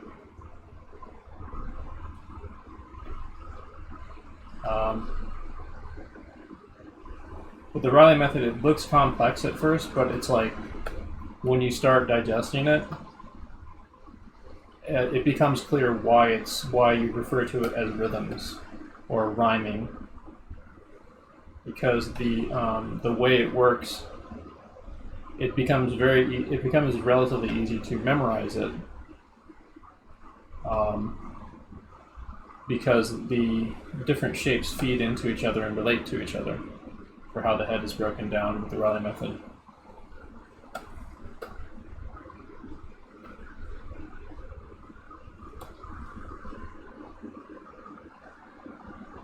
And there's a little bit of that going on with this guy, too.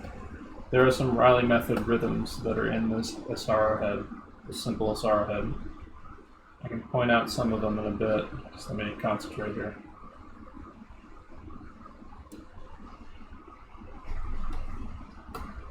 So one of them is this one right here. That one you're going to be seeing a lot of next week, and it also occurs on the complex SRO head. Another one is, let's see here. Well, another one is like this whole area up here, look at the forehead area. The forehead is the side plane of the head. That one you're going to be seeing a lot of next week.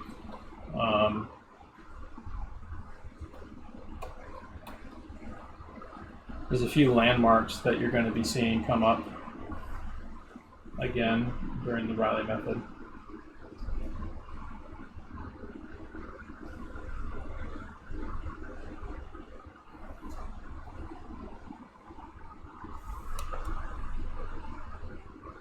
So I'm going to fix some of this.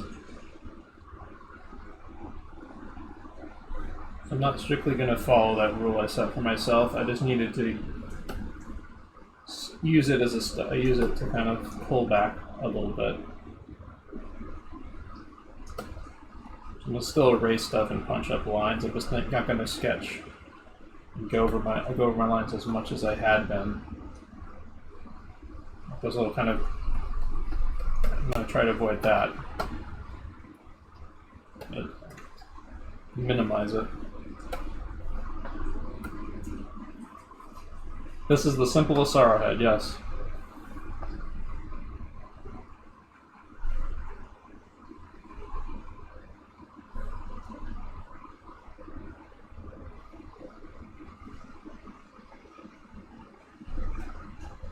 And the simplest SRO head is good to study from too.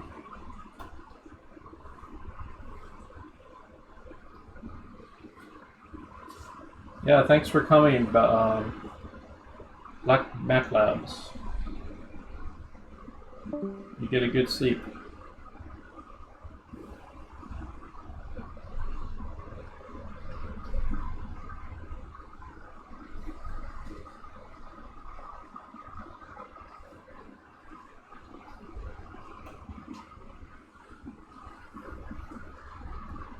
So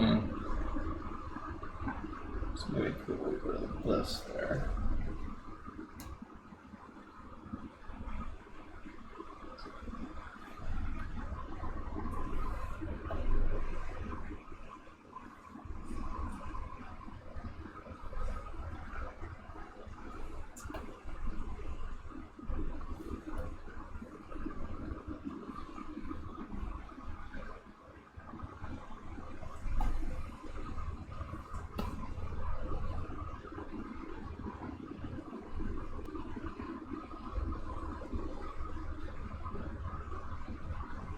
So there's a lot of bad habits I have. One of them is I do a lot of sketching over the same line, and I kind of need to unlearn those and break them over time.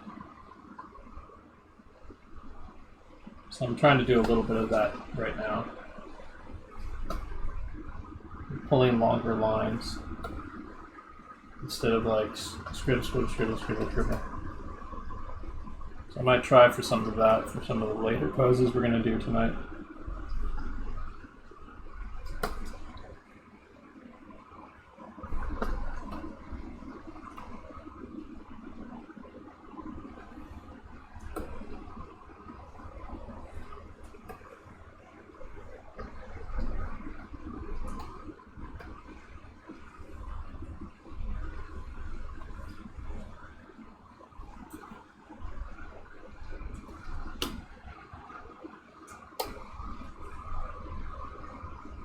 That side plane circles are a little warpy.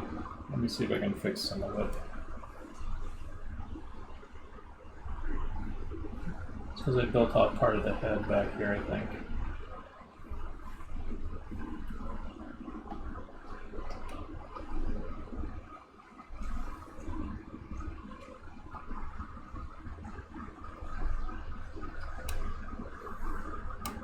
Alright, I got about 7 minutes left, so maybe I should try throwing some features in there. Maybe the hair shape or something. Try injecting little bits of the face of the guy we're drawing here in this thing. So first off, I'm going to start maybe with the hair shape.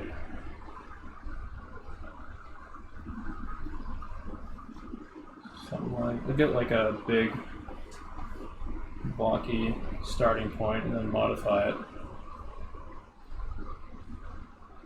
as needed. His head is not at the same angle for how I drew it. Some of it is influenced by the cheat sheet I have, which is the angle is very slightly different, but it's close enough for me to work with.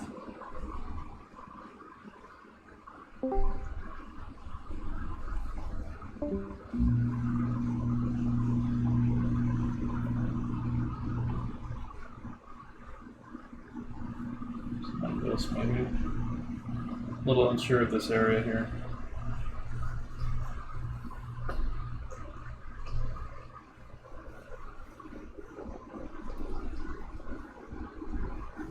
I think that might work.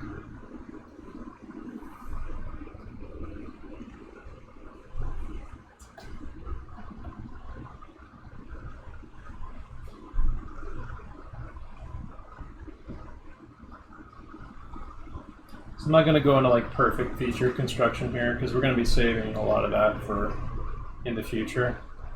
But I'm just kind of playing with this a little bit based on what I know from past practice with feature construction. So don't worry about doing this yourself.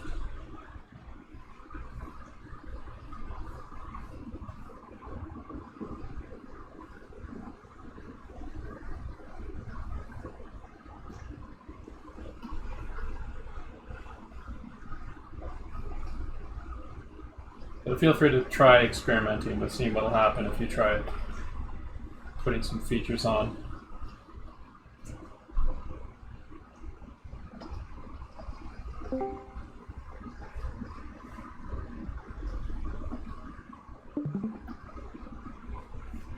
I mean, as it is right now, you could probably use this thing as a tool to start like your comic book heads or your cartoon character heads. or something for a lot of things. Like a little more realistic cartoon character heads, I mean. Like on the cartooning end, but might be more like 90s Disney or something with stylized but still kind of based on head drawing heads.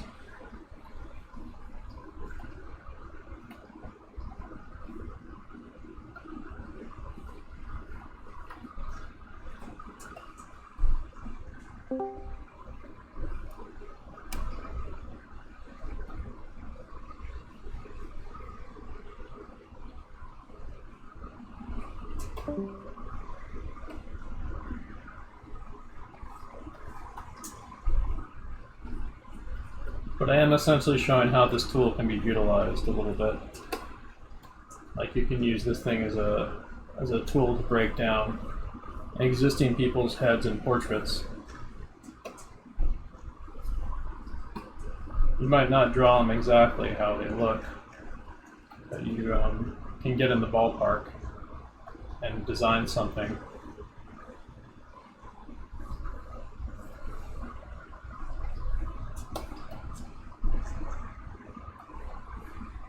And then push it, nudge it bit by bit towards something that looks closer to their likeness. We'll be covering we'll be covering stuff like achieving likeness and stuff in future classes too. That'll be around the time we start getting into features and hair a little bit more. And I'm going to be saving that for after we get the complex Asaro head under our belts. Then we'll be moving into features construction, and like the eventual goal is we're going to be like putting up 25-minute poses of like something like that guy on the right there. 25-minute to like maybe even like hour to hour and a half long heads where we work on like the same head for multiple sessions, really breaking it down, kind of like this. Like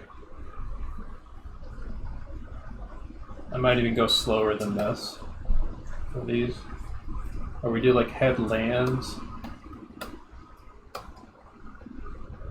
to lay in like the basic rhythms and some of the basic forms of the head, and we get some more structure in, we get a little bit of head anatomy in. Until we work it up to a point where we can start mapping in our shadow patterns.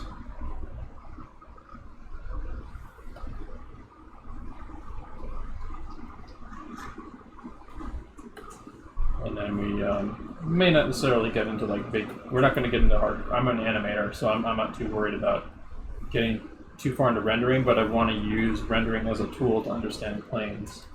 Or I want to at least use like, I want to use like some kind of tone and shadow stuff in these classes as a tool for understanding 3D forms. Even if we're not really going to be gearing this in the direction of like a more like time-consuming rendering for illustration or something. Okay, Google, stop. Yeah, I mean, what I just did here is an example of how you can utilize this head as a tool to help you break down portraits. You either have like a 3D model of the head, or you have a physical version of the head. You might take a photo of it from the same angle as the portrait you're trying to break down or something.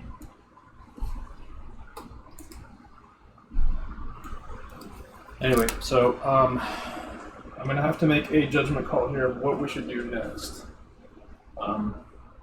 We're going to do more of these guys, but I'm wondering whether we should do quick sketches of them, or we should do kind of what I just did on some of the other things we have, like a 25-minute, maybe just like more 25-minute drawings of different angles of the simple Asaro head, where we also add some features onto it, like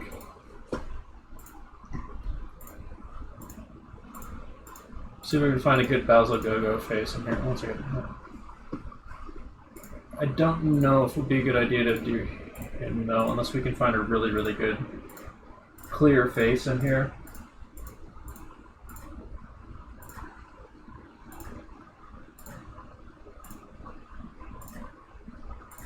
Like maybe that one. I don't know, the ear is kind of weird.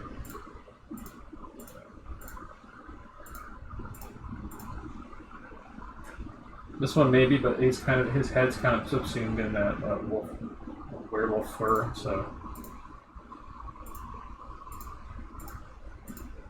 These would be good for a quick sketch though, at the very least, like doing funky monster heads, kind of using the Star Head or something. But probably not. I think what would be better for us would be the Han Solo heads, actually. So 25-minute studies of these would be pretty good, I think.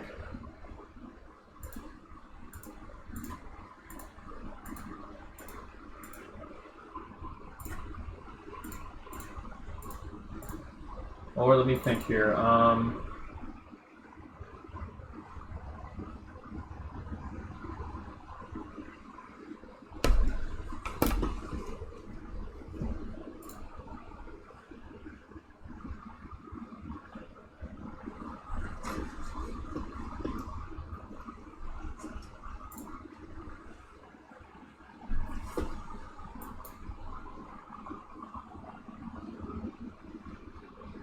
Nikolai Fechin. We might use him actually, because he has really good head. Yeah, I think he would be great to use actually. Nikolai Fechin. Do a Google image search of this name that I'm copy pasting in the Twitch chat. Nikolai Fechin. I'll see if I can bring him on screen actually.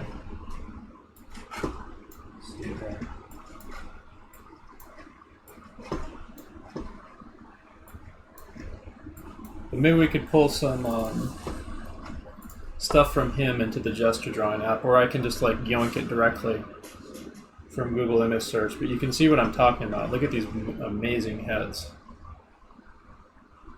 right here. These would be fantastic to do studies from. If you want practice throughout the week, Nikolai Fechin is a goldmine of portrait and head practice, for sure. You could do like long studies of these.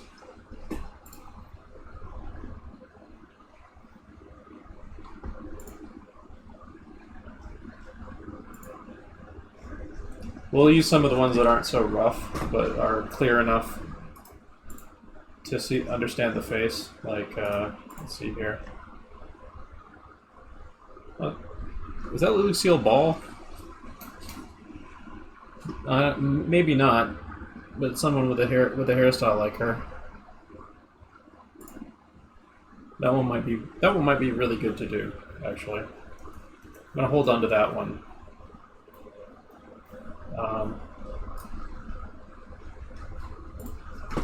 Here, I'm gonna yoink these into the PureRef app. Okay, Google, how much time left on timer? It looks like you don't have any time to set at the moment. Okay, Google, set timer for 6 minutes. 6 minutes, and we're starting now. So, from what I can tell, let's see. We did. What did we do so far? We've done all 3 of the head turn poses, which puts us at about 3 more time sessions. One of them might be a little bit shorter than the full 25 minutes, but yeah, it's getting relatively closer to 7:30. So I might have us do maybe two of these and then some quick sketch or something to kind of wind down. Maybe some quick sketch of the fun monster heads after we get done with this. I'm gonna yank a few. I'm gonna yank the Fetchin. Oh, those are so good. These are really, really good. So much good stuff, and he's done all kinds of different facial types.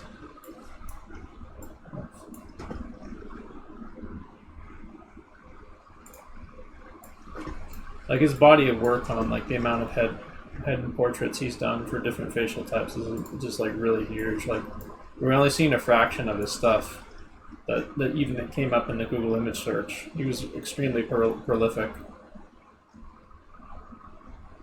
which makes him excellent study fodder. This app I'm using is called PureRef. If someone could link it in chat for me. Oh, actually, no, I'll link it myself. I should do that. PureRef. There we go. Yeah, download this. I'll link it in Twitch chat. Download this, and you can yoink. There's instructions on here on how to use this, but there's a lot of things you can use it for. It's for gathering image files, and you can export them or as an image wall or overlay them on your drawing app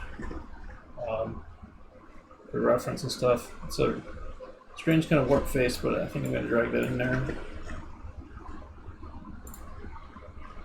So a thing about good portraiture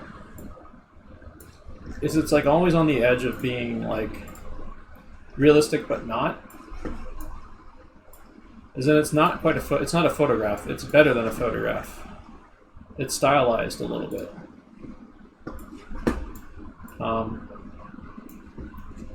mean, there's other examples like there's other examples of like Chuck Close. Chuck Close, who's a photorealist, he like maps out his paintings and makes them like very, very photorealistic. He grids them out and stuff, and I think this is a massive self-portrait he did. There he is. But his stuff is like very close to photograph. I mean, it's fantastic, but that's not what we're going to be. That's not what we're doing. What we're doing is breaking down the face and stylizing it. We're not replicating a photograph. We're trying to understand so we can capture and inject humanity into stuff. Don't get me wrong, Chuck Close is kind of able to do that too, but there's not really very much caricature that could, like, there's not much stylization of or idealization that goes on in his work.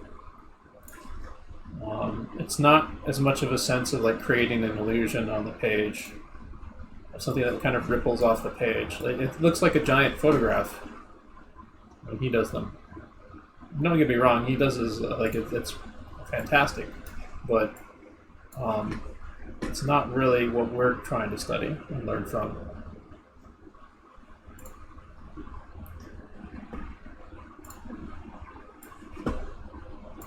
These are so good. I'm going to have to yoink way more of these later, but for now I'm just going to save them.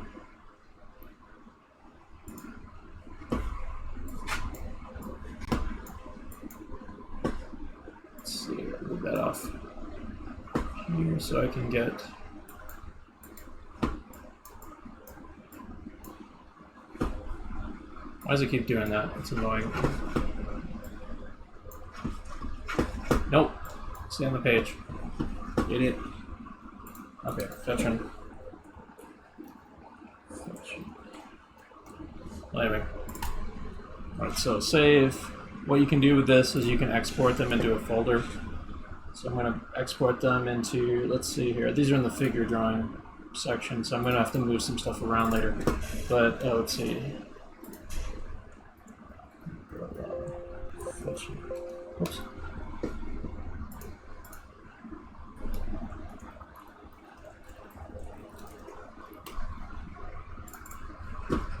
There we go. So that's enough of a sampler to work with for our purposes. I'll close that down now. Yeah.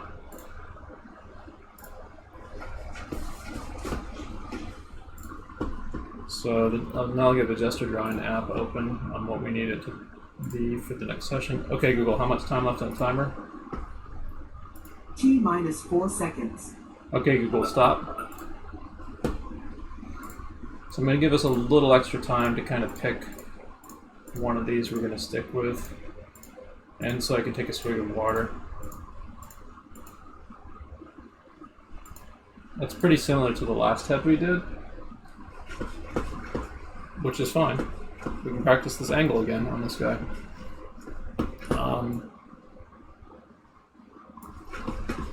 But let me look through this some more. Maybe I can find another head that I yoinked. There was that one that I was really interested in doing. Similar angle, but female face. That one also might be a good one. I really like that one. But we'll stick with this dude. I'm going to take some water real quick.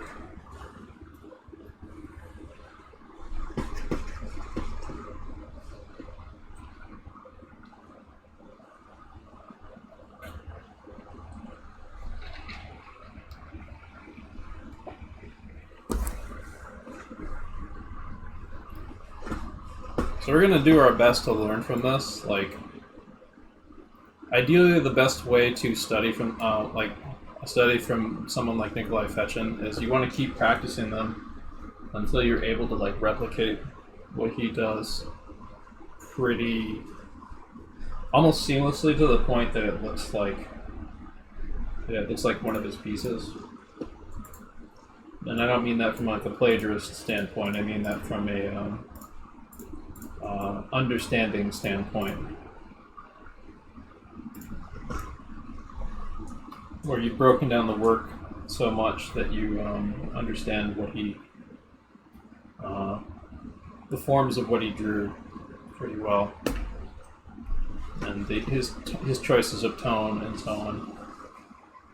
But we're not going to be worried about tone for this. We're just worried about fundamentals right now. So we're going to be using him as a basis to kind of construct a 3/4 Asaro head again, like we did with the last photograph. So, okay, Google, set timer for 25 minutes. 25 minutes, and that's starting now.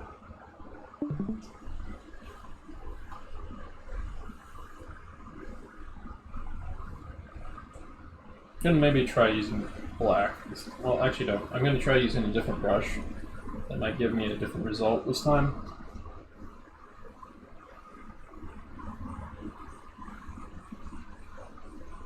A lighter brush that's bigger.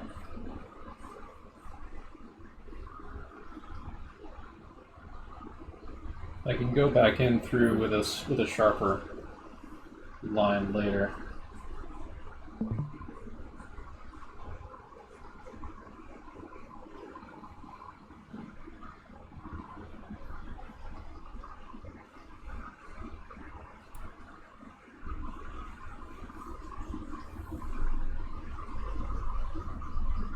I think I need a soft eraser. Let's see here.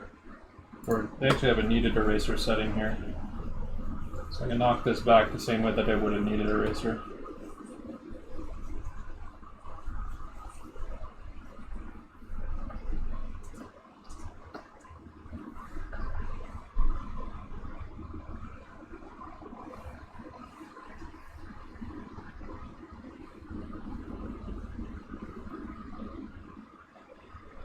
So I'm gonna look for facial cues on him, and then like look back over at my simple Asaro head model. Like I'm changing the angle of his head versus the Asaro head right now.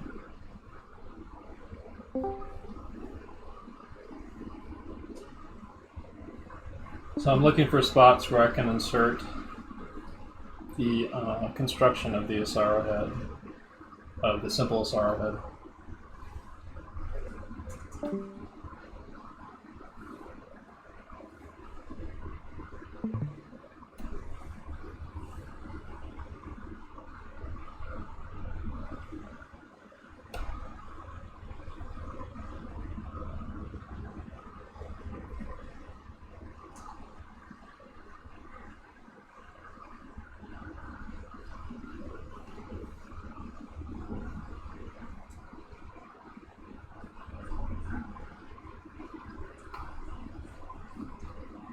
There's going to be some of Fechin in this, more than there will be of the Asaro model. And that's fine.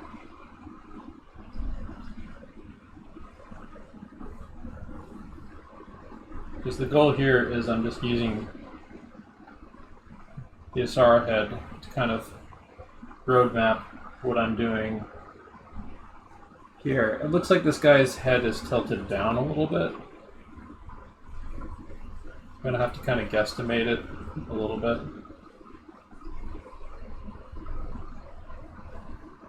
How much of the top plane of the head will be visible, and so on.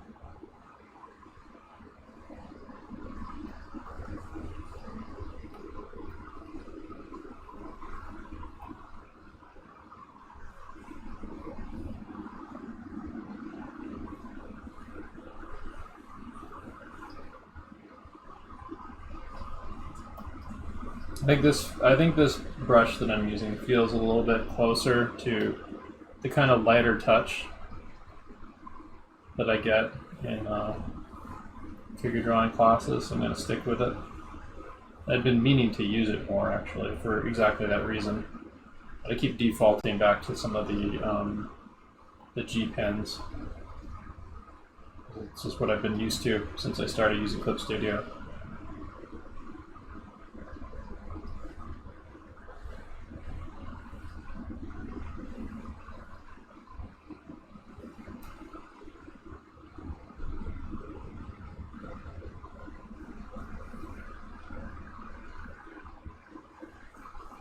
How many people are in chat right now? I can't check, but I can see, I can see chat, but I can't see the room numbers.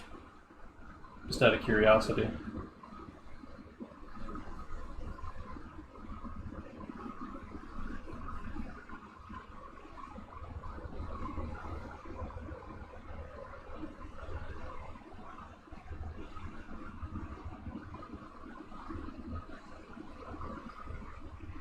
So once you start to get used to 28, very nice.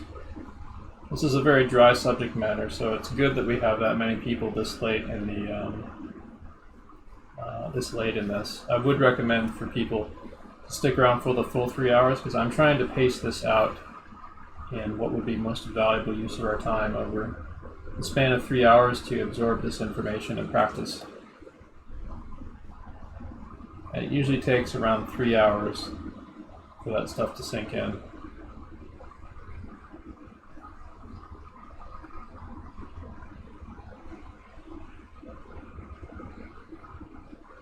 That's the ratio when you're trying to learn a task, like whether it be music or painting or even animation.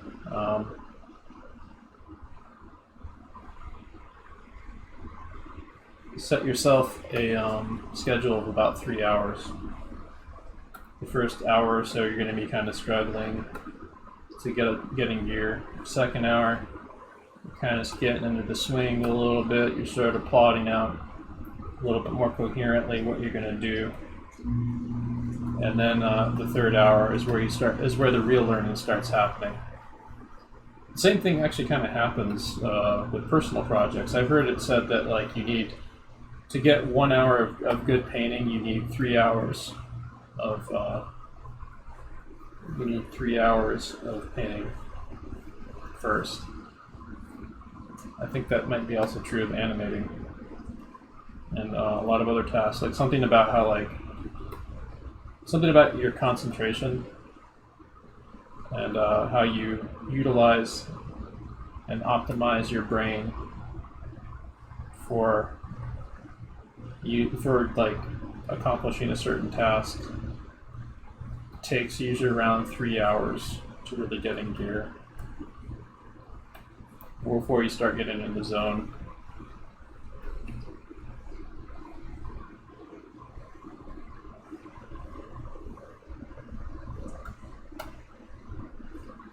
I'm liking where this is going. This is feeling pretty good to me, actually. Take a look at this guy.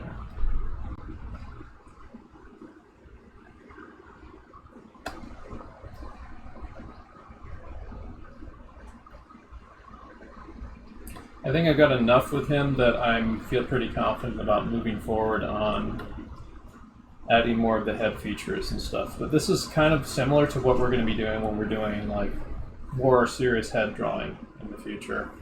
And I'm going to try to edge our class in the direction of doing stuff like this, where we work from photographs. We do like a lay-in, a head lay-in, kind of similar to what I did with the Asara head. And then we start carving more detail into it, placing the features, constructing the features, getting more of the likeness in of the head. Like one of the things that there's many different like things that can help you achieve a likeness. One of them is the shape of the hair around the head. That's a big one. Like the overall shape of the hair.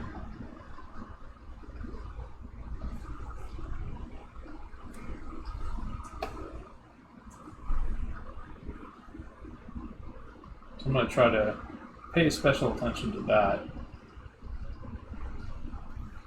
as I'm doing this. I'm actually overcomplicating my shapes on that hair, actually. So, oops.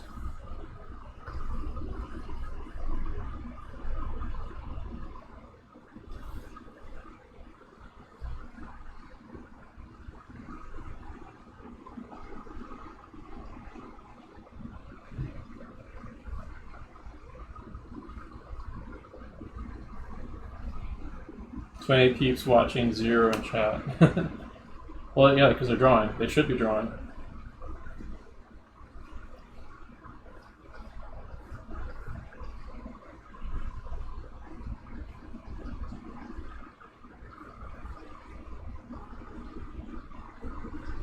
Normally we have like around.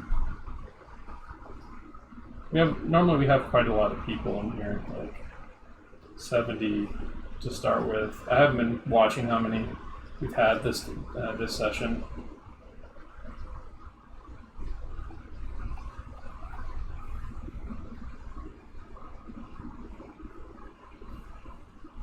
But it always varies. Like sometimes I get more on some days, and sometimes you get less on some days. This subject is pretty intense, what I'm teaching right now. So I'm not going to hold it against people if they're a little lost, if some people are a little lost on this. But just immerse yourself in it. Just give it your best shot. Expose yourself to it.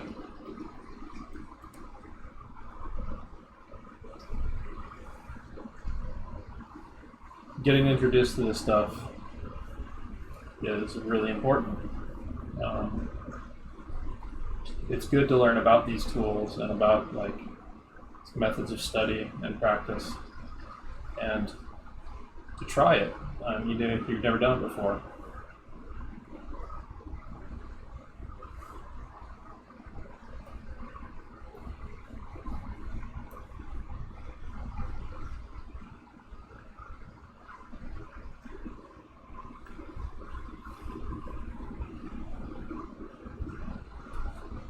This has very thin lips.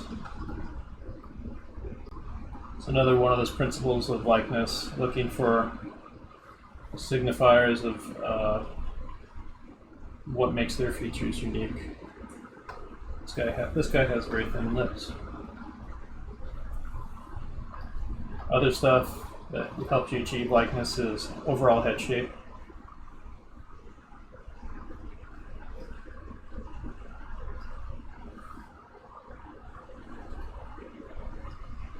And it's not just the features themselves that help you achieve likeness, and also just a good drawing in general, but correct placement of the features is paramount. And that's part of why these drawing tools are so important, like the Asara head and stuff, because those help you map out a little better where the features are in the face.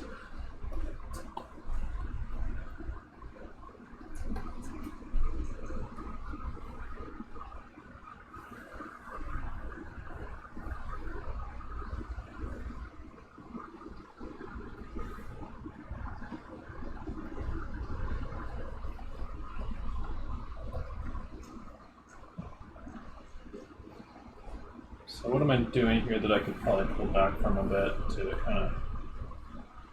I'm not constructing the features very well, because I need some practice getting back in gear with my feature construction. So I'm going to maybe pull back from that a little bit so that I can look for bigger things to achieve in the next, what is it, 13 minutes? I think we're going to keep doing this. It's going to be another 25-minute pose, and then we probably will do some quick sketch to close out tonight. Like some 5s or some 7s or something.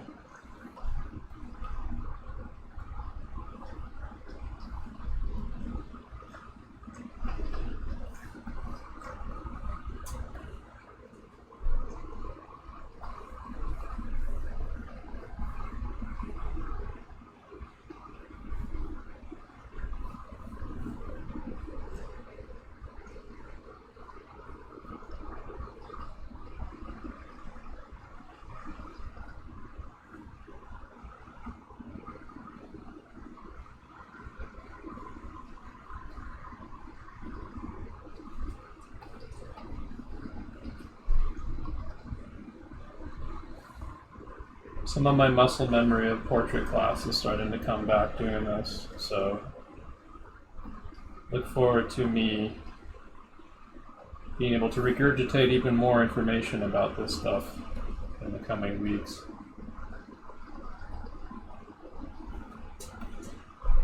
Since I came into this, like, I was very, very sick last year, and I'd already been kind of out of drawing shape for a while, even before I got sick. Because like the gigs I worked in the animation industry were very puppet rig based, so I didn't get a lot of opportunity to maintain my figure drawing. I'm trying to address that now. Going back to fundamentals, working my way up, and then working my way back through fundamentals again and again. Because that's how you maintain the fundamentals.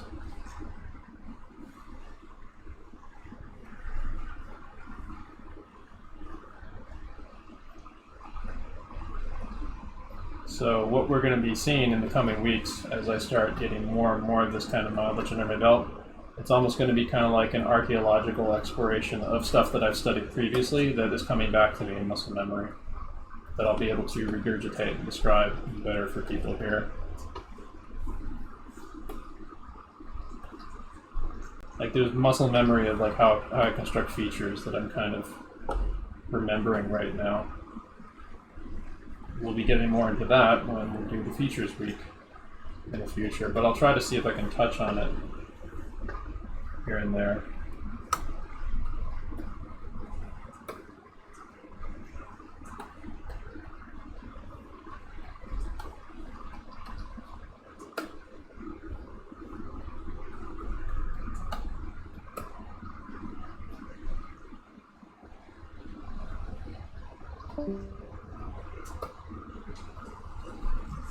Oh. I got this far in with like 10 minutes to spare. I probably was drawing way faster than I should have. But, I mean, that does also mean that I'm improving, and that also means that I have the time budget to slow down even more and pay even more attention and thereby get more value out of my session. But let's see what kind of errors I can fix. Like the way I constructed this nose is kind of messy.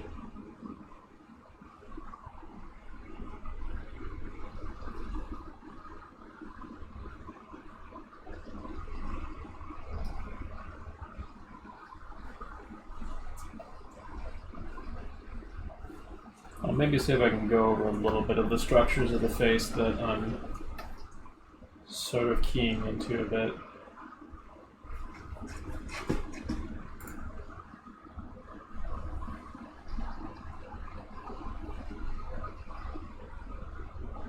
There's also more of a point to his nose here that I'm not really including here. And it should.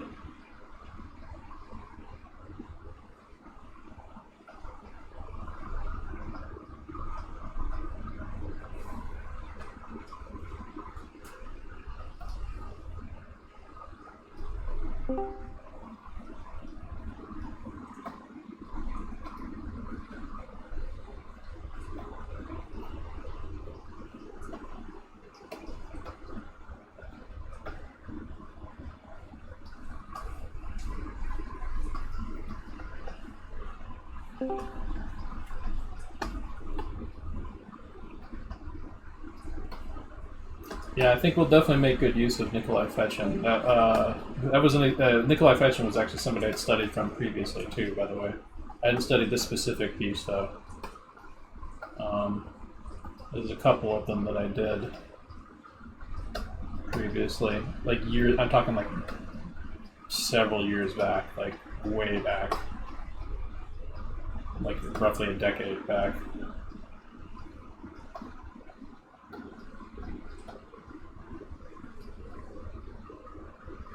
There's a lot of feature construction errors that I'm running into here, which I will be able to address when we start covering features. I'm going to be crummy at those until I have partitioned time to really study those, but one of the best people to study for features is Vanderpool. I'll type that in chat. And I believe his drawing manual is public domain, so I might be able to link that. And his drawing manual is good for more than just features too.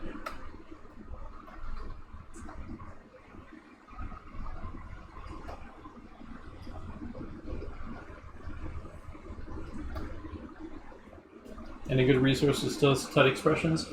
Yeah. I think it's like $65 or something like that. There's a book called Facial Expressions for Sculptors, I think. Facial Expression Anatomy for Sculptors.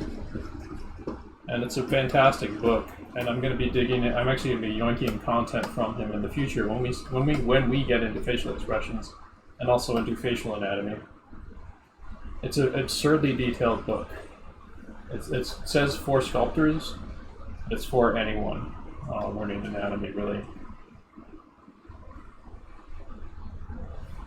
Let me see if I can find it. I'll bring it up on screen.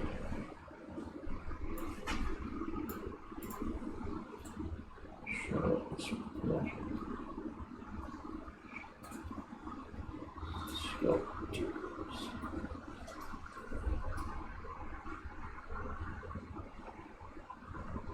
Anatomy of Facial Expression, I think it's called, actually. Facial Expression. Let me find it here. Yeah, Anatomy of Facial Expression, but the same people who made it an Anatomy for Sculptors book. That is also really great. But here's the book. I think it's like $65 on Amazon. Really worth it.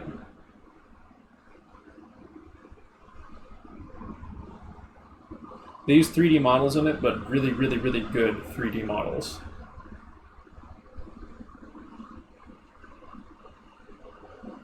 Like laying down how all the intricate details of facial anatomy work. A lot of game and special effects industry people use this book.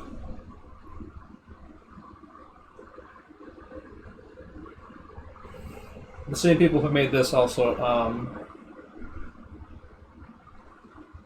Oh wow! You actually can't see the because of the Nikolai Fechin thing on the screen. You can't see the book. I'll show it. I'll show it during the break. We'll hold on to that for then. Get it back to drawing.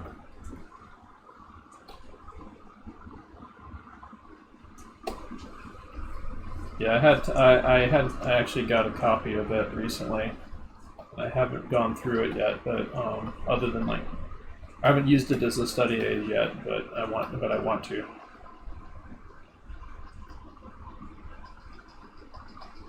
Yeah, you're welcome. Thank you very much for coming.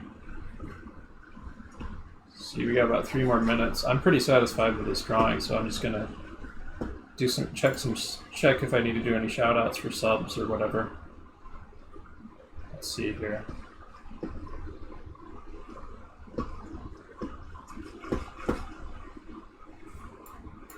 Yeah, like I'm starting to remember my head drawing print fundamentals again, so now I'm starting to get like actual portraits studies a little bit more. Now I just got to do like 100 more of these and slow down even more. Whoops.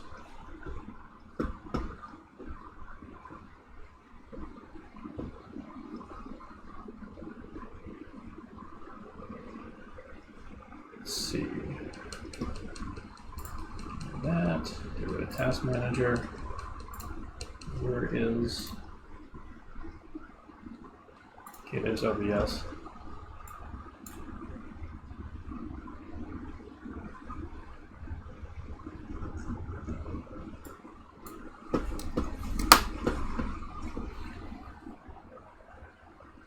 How do you draw thin lips? Well, you have to understand.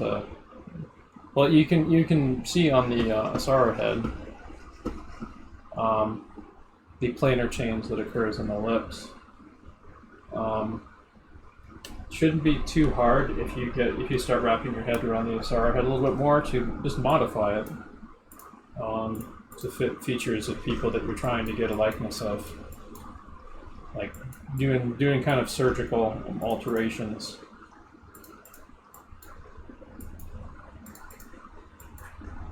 So this guy's looking a little bit wide now that I'm looking at him, and I think the head at the top, the head looks still looking a little bit jaw heavy.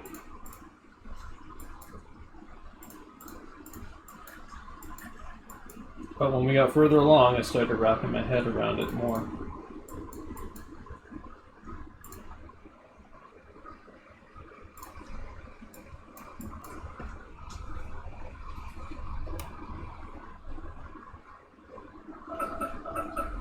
Okay, Google, stop.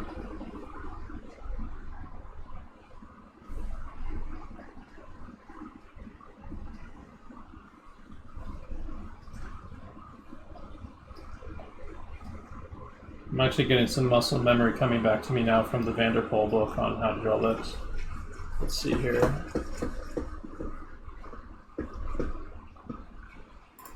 Oh, but first off, I want to do a quick plug for my Patreon and for my Ko-fi. So,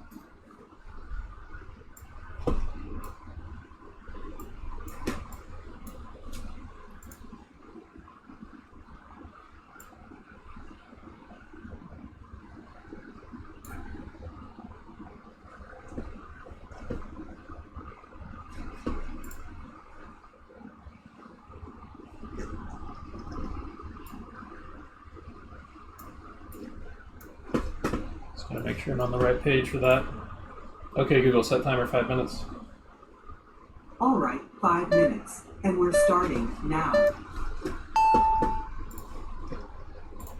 Yeah, let's pause it on that guy.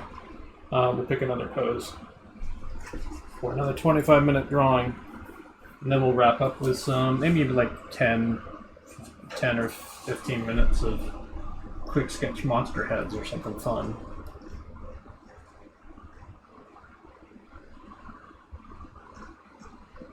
Where's my public page? There we go.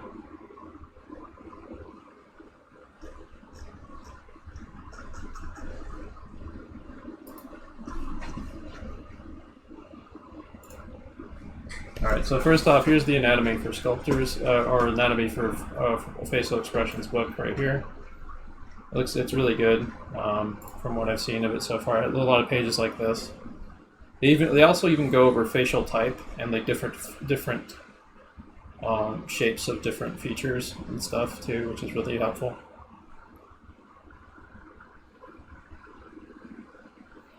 It's an absurdly detailed book.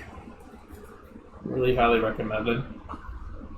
And they also made another book called Anatomy for Sculptors. That's also extreme. I've also gotten a hold of recently, and I'm going to be digging into. Let's see here. Alright, so I've also got my Patreon that I want to do a quick plug of. I'll do a quick link of it in chat. real quick, and I'll bring it up on screen. Yeah, here's my Patreon right now. Where if you sub for $1 on my Patreon, you can get the high quality images of my class demos and other stuff that I do. And for the $5 tier, you get you also get access to the Clip Studio and PSD files. Yeah, like previous post. I also might want to follow me, even if you don't follow me on Patreon, even if you don't subscribe, because I do put up free posts and I do like blogs and stuff. Like I put up a couple free posts last week that had a bunch of stuff. But yeah, like this is some figure drawing class demos of starting with warm ups. We were doing box forms last week, so we got heavy into this kind of stuff.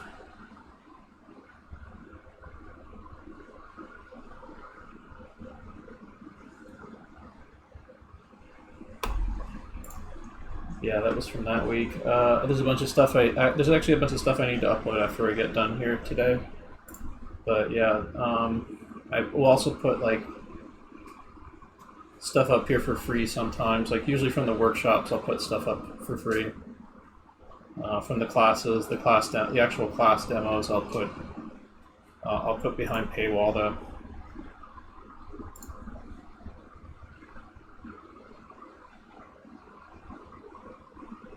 This is from the gesture drawing class, by the way. The stuff that's on screen now.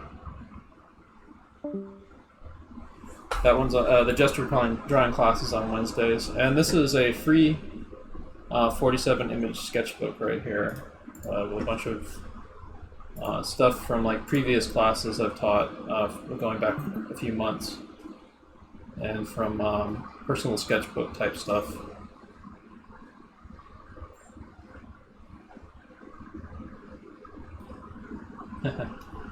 Like this guy here, you might notice he's using a combination of the Loomis head and some Reilly method stuff and the Asaro head.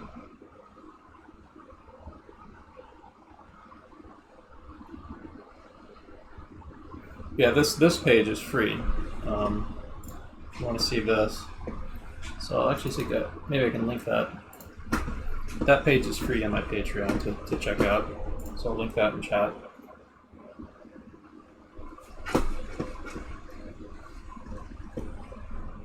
And there's going to be a lot more stuff on here in the future too. I've got a bunch of other things I need to upload from this last weekend, and also the demos from today that I'm going to be uploading later tonight after class.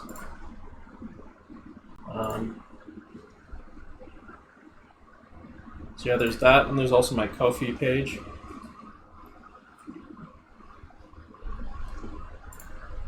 For direct donations, where you'll help out. I previously had, okay, Google, stop. Previously had a goal of the Sorrow Head. I've met the goal now, and so now I'm just kind of budgeting when I'm going to get it versus like weighing the other equipment that I need. Like there's a Bluetooth mouse I might need. There's some traditional drawing materials I might need to pick up. But you can also go here if you want to support me with direct donation. This goes just straight into my PayPal with no overhead. If you want to support me that way. I've also linked that in the Twitch chat. And I'll close that down. And in addition to that, you can also give me a sub. You can give me bits or subs or Twitch Prime subs. I actually had my first Twitch payout this last week, which was $100.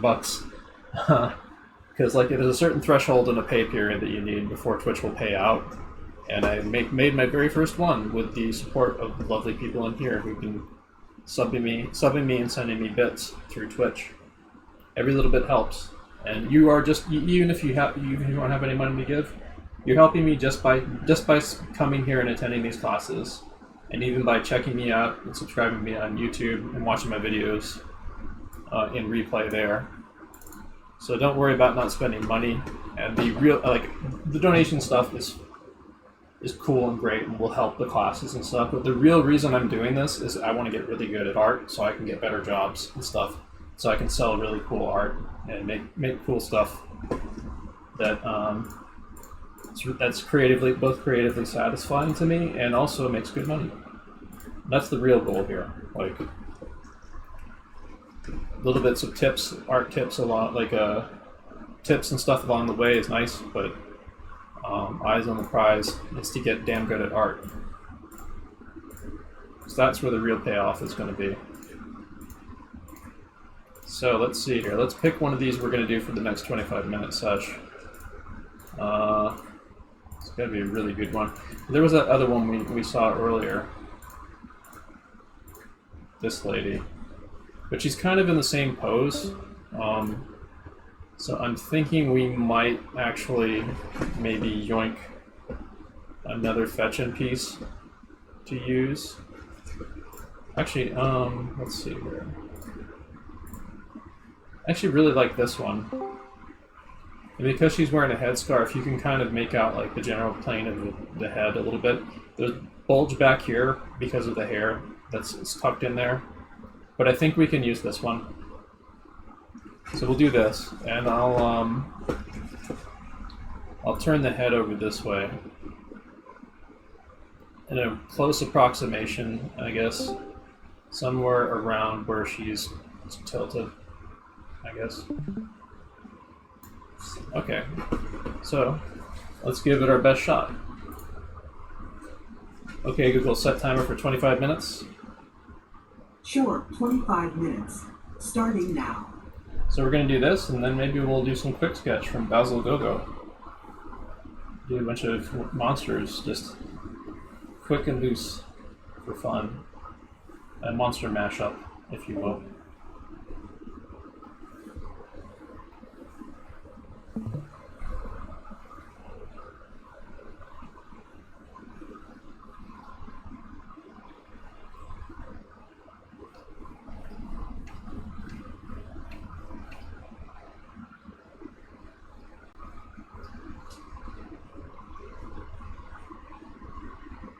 Remember that the Asara head is a tool for understanding heads like this. It's something you should memorize and you should practice on its own too, but you should also try to learn how to utilize it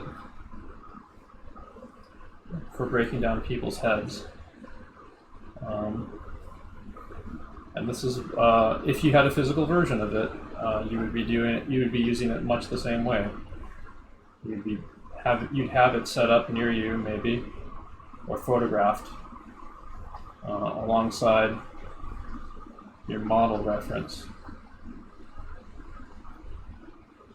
or have it near you to like look around from different angles, kind of work out head problems.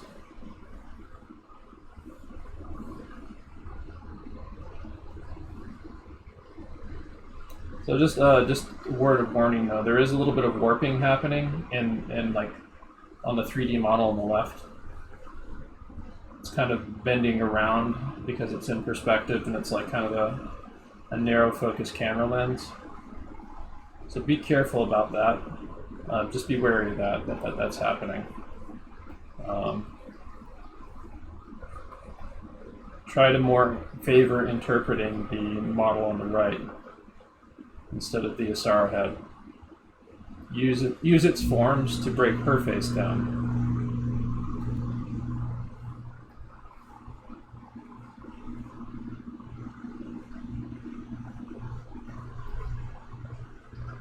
You can even modify the lips to be more like hers. And the other features and so on.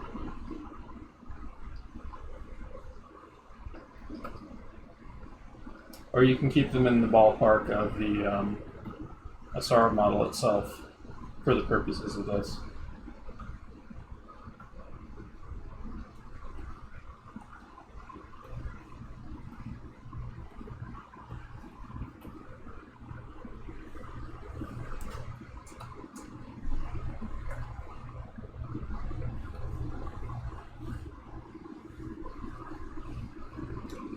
I don't know about you guys, but I'm really enjoying this and getting a lot out of it. Like, this is the kind of art workout that I needed today. And it feels good. And I want to do more of these. So I feel like these classes are starting to move in the right direction of what we're going to be doing more in the future.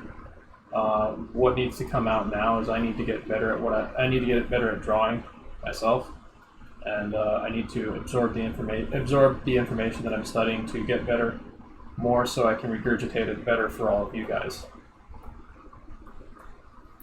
So it's a matter of study and practice mileage for me to become a better artist and put my money where my mouth is, so I can also become a better, more effective teacher with with better credibility behind what I'm saying.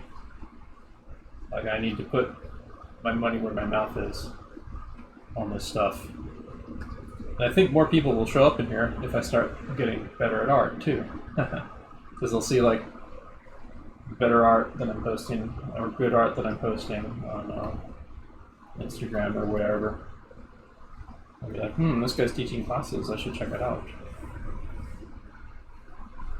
But you guys get to be on the ground floor of me learning by trial and error how to teach these classes and try to improve my skills.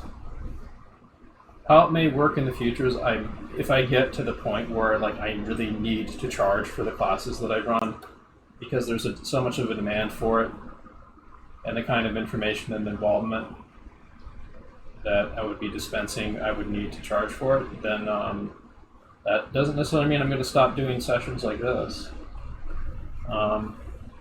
With time poses and stuff like that. Like, anyone can do a time pose session. But if it comes to that, then I'll be teaching like actual classes for those. But I'm not going to be stopping this stuff that I'm doing, because there's a lot of like some of the people who are like teach at Brainstorm Academy actually do a lot of streams here where they talk shop about exactly the kind of stuff I'm talking about, and they do like demos and things that are very similar to what they do in their classes, just maybe not as structured and tailored around their students and stuff. Interestingly enough, like the artists that do that, you have, in order to see the replays of their Twitch stuff, you have to be subscribed to them. I'm pretty sure mine are available for free, and they should be for the time being. After I do a stream, like the replay of it is saved in the video section for like the next 14 days, I think.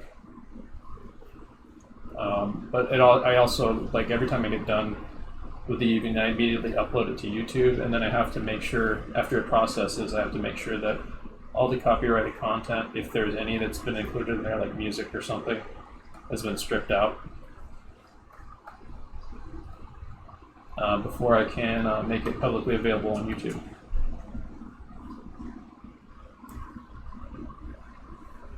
I'm kind of rushing ahead in this, so I'm starting to run into some of the bad habits that I have in my head drawing. Like, I rushed way too fast into this.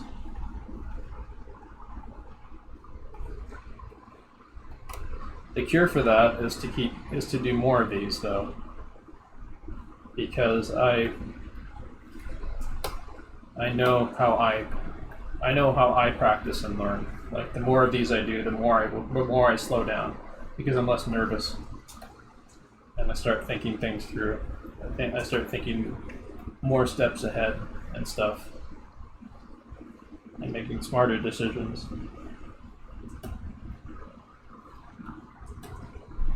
So let's see. She's looking a little masculine, and I think there's some corrections I could make to fix how I drew her face.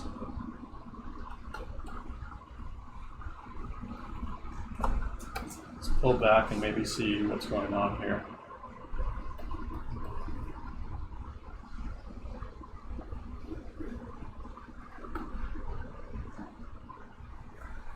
The nose proportion is a little off.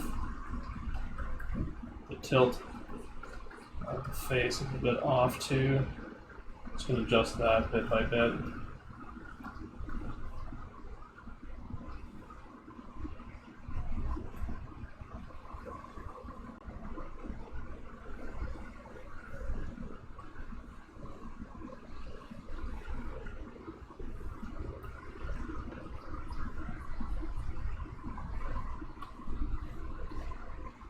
Hope you guys have enjoyed this session, because I certainly have.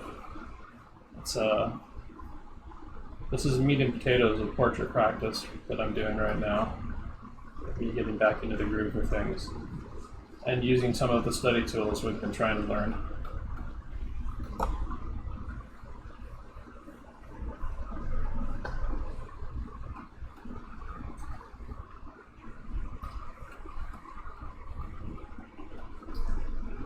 So tomorrow is one of the days that I'm not teaching classes, but I will be running workshops through the, at least one workshop during the day, through the Discord. I probably will be doing more head drawing. Either same time, I usually announce like at least an hour in advance before I do it. But like, be ready to draw sometime during the day. I mean, at the very least, you guys should try to make time on your own time to basically do what I'm doing here. Like, get your own stuff to do time. Use a timer on yourself and do time poses of up to 25-minute sessions and stuff.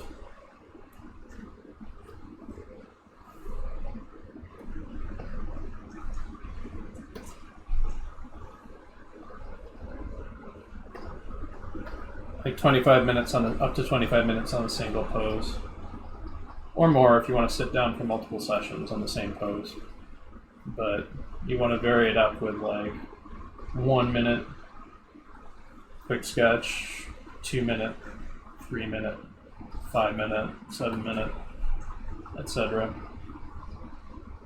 Kind of vary it up. It's usually better to start with quick poses, and then do longer poses, because the quick poses kind of get like the nervous energy out of your system, because there's no time for you to make precious drawings. But sometimes you will start with like slightly longer poses, and then you work your way backwards to quicker poses.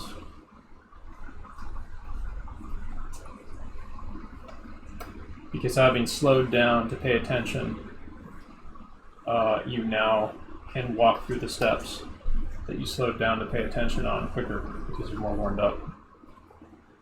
And there is its own rhythm and its own practice technique to quick sketch that should be cultivated at faster or different variations of timing and rate.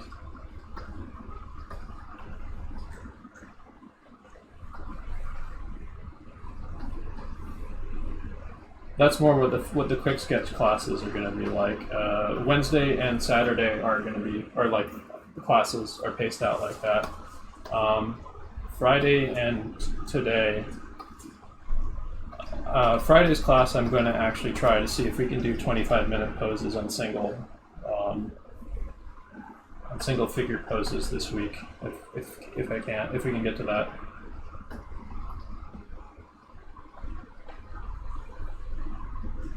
I need to actually double check what the curriculum is next week, this next Friday for figure drawing. I think it's ovoid mannequin, but it's more mannequin stuff, more mannequinization. So I think what we're probably going to do is we're probably going to do something like this, but for mannequinizing the figure. Like 25-minute poses on a figure model reference, where we like really slow down and we try to pay attention to the figure.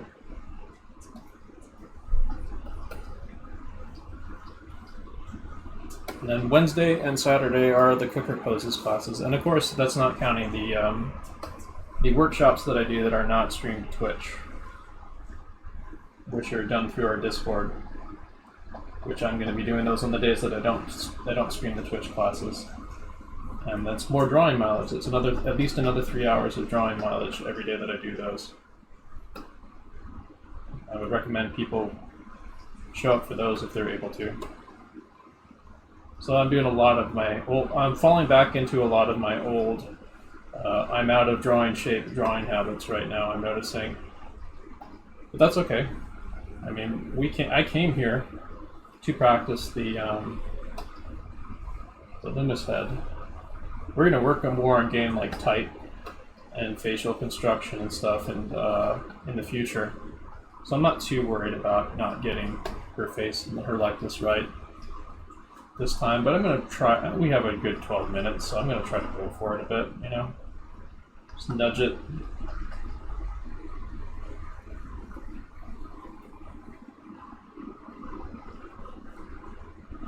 So I'm actually drawing stuff like several steps ahead of where we're going to be going in the future with our figure drawing classes.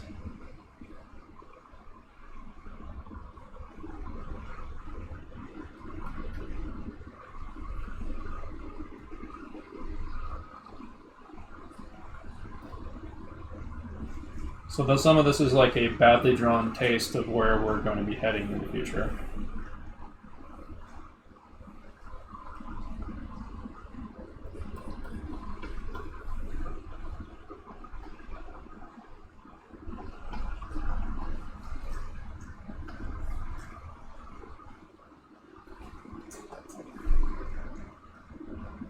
Let's see, what can I do?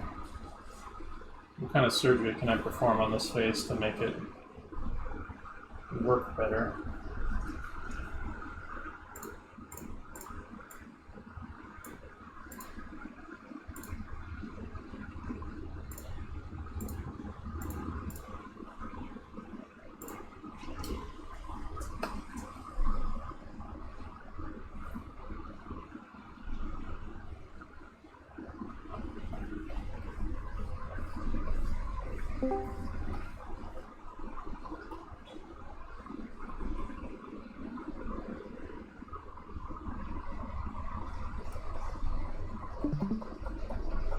Like, I've got kind of enough in the ballpark to work with that I can modify to make it more like her face type.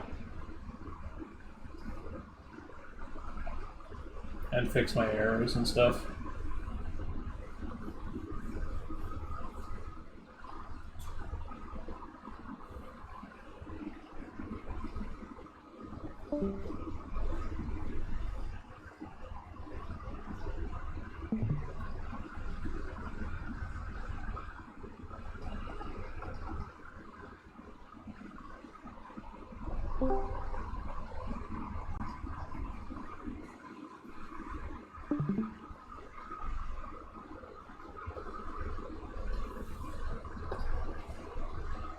But I am kind of still rushing in here with what I'm doing with her face.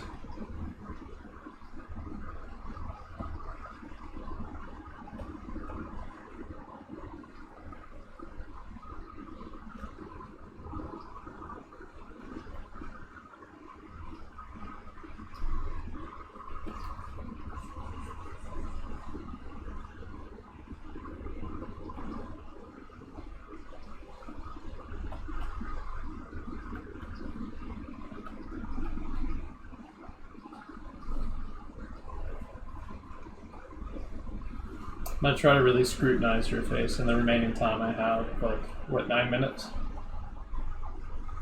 This is a good time for me to exercise my powers of observation.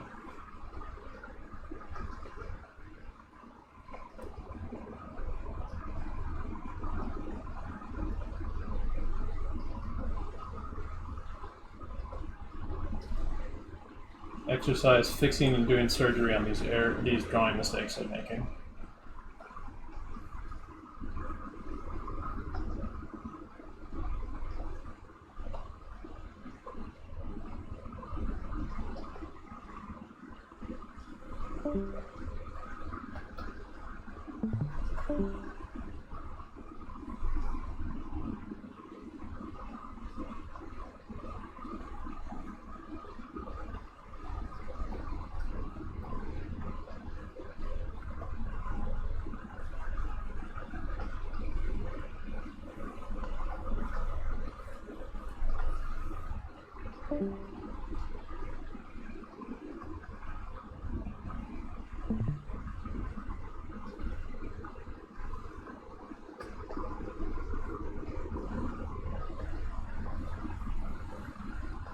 So I'm not really worried about like walking through the steps and making a complete drawing. I'm kind of trying to see what's going wrong with this a little bit.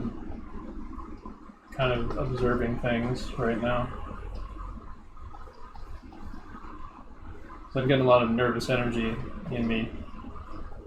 Kind of antsy about how I handled this lady's face. So I'm kind of exploring right now. This is a study, after all. If I go back and I do a better study of this later, I will have kind of observed and noticed and made better notation of what I fucked up.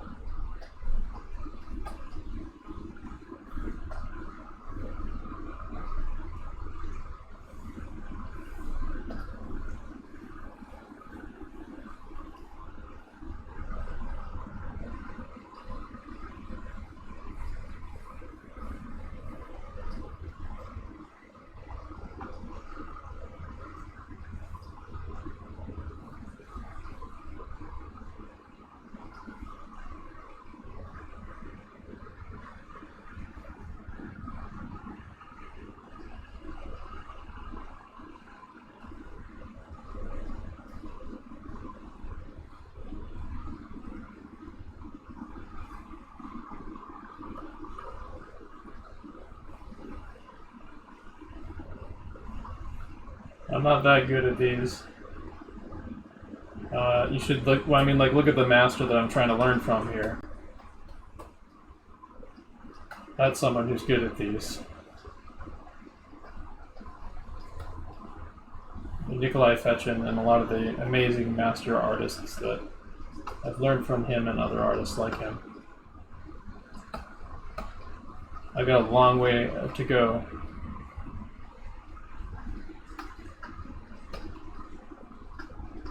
To improve my skills.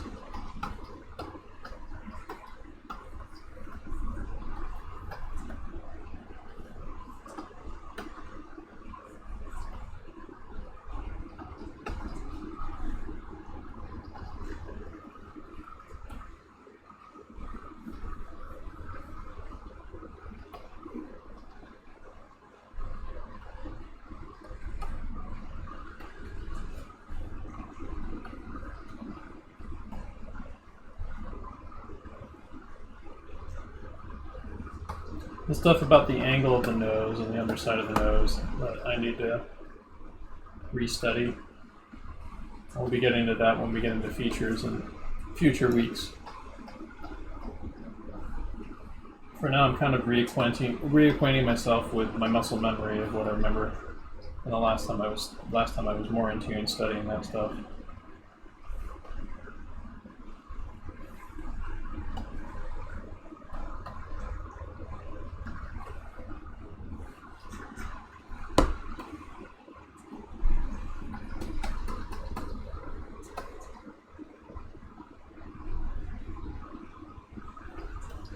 Also, I'm kind of familiarizing myself with how this brush works.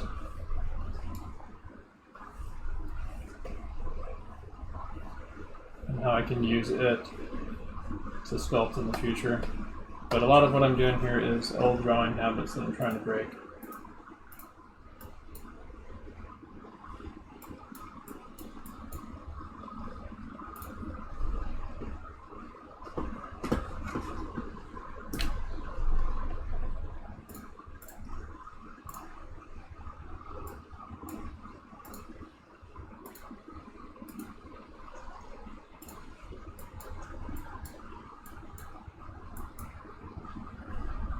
Alright, let's see, what are some of the big errors that I haven't been able to fix that maybe we should redline a little bit?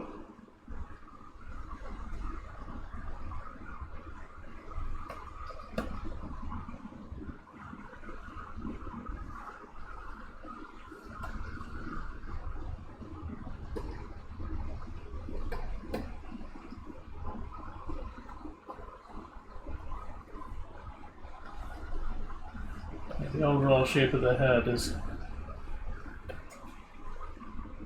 pretty off from what I made it. Let's see here.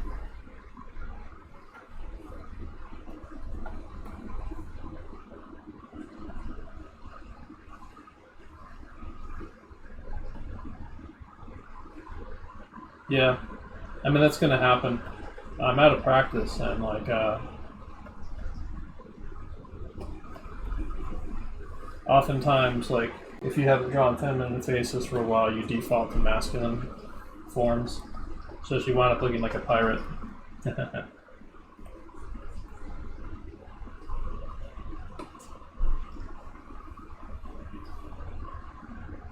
That's okay. You're seeing me kind of break the ice again on facial stuff that I am out of practice on. But I feel good because, like, I'm attacking the area that I'm atrophied. And it feels good that I'm reacquainting myself with it.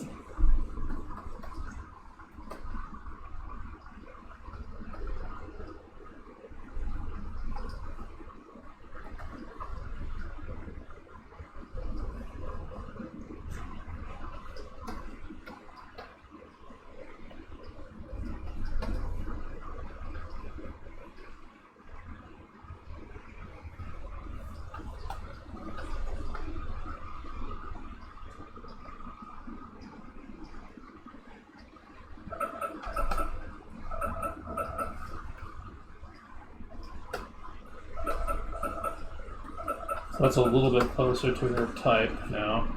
Okay, we'll stop. So I definitely want to do more of these tomorrow. More 25-minute head portrait stuff. So I'm going to try to add that into the rotation tomorrow of what we do during the figure art workshop.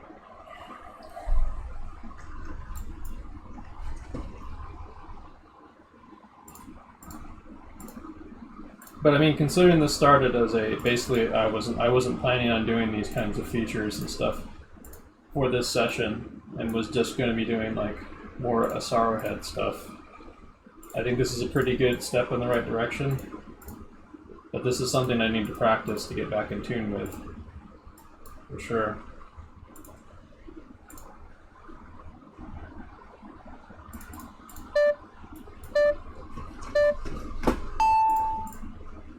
So, we're going to take a little break. Any tips on how to not stretch the face too much? Mine keeps becoming horses. You have to show me what you're doing, but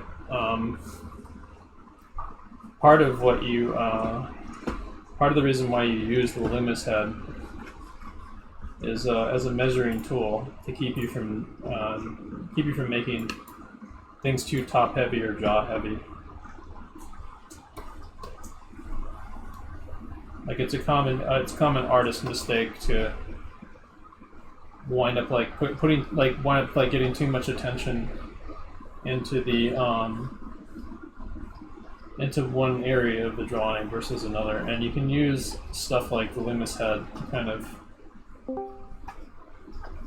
block in like where your jaw ends or whatever, or where the top of your head is, so that you contain the features and you don't wander too much. Or if they do wander, you're in enough of the ballpark that you can adjust it back into place. Oof, I need a lot more practice for sure, though. On getting likeness, anyway.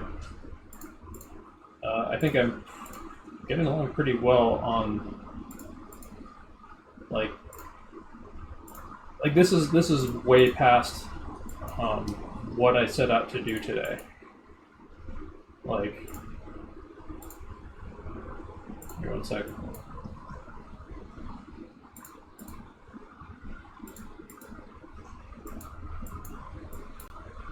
Like as a basic study, this is pretty damn good for like what we're gonna. This is like above and beyond what I had planned to do today. I hadn't planned to get this far back into like actual like trying to get a likeness and stuff. I was gonna stick with like just abstract head forms and so on. But this is making me want to get back more into it so I can start getting my portrait likeness groove back on.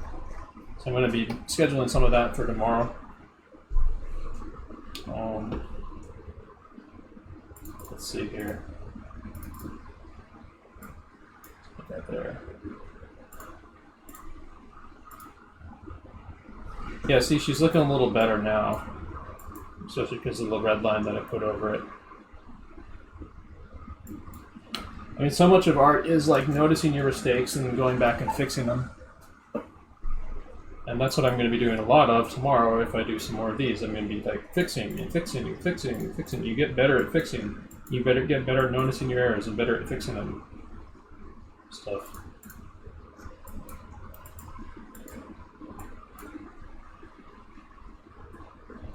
I think this one is a pretty successful one too, because it was like a really clean, slowed down. It was one that I slowed down on, and so because the Asaro head was like so clear, it was pretty easy to kind of inject a few features into it from the model. This one, there's still some proportional issues going on and some distortion in the head. This one, there's some distortion in the head going on, but it's still an okay study for what it is.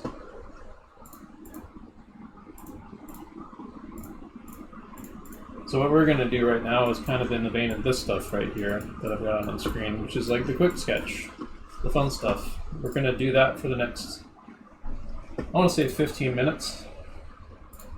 We're going to use the Basil Go-Go faces. You do about like 5 of those. Oh no, 15 minutes. Let's make it about maybe, I want to say 3 minutes each. Or would that be too long or too short? Let's put it at 5 and see if that's too long or too short. Let's just jump right into it, like without even a break. Let's just do it. This will just be a way to loosen up because I got kind of stiff from like thinking and rethinking those faces that I've been doing. So there we go. Let's get Drac in here. Just jump right in. Try like doing a very rough, loose Asaro head. Like I don't know. Here, let me. That might help.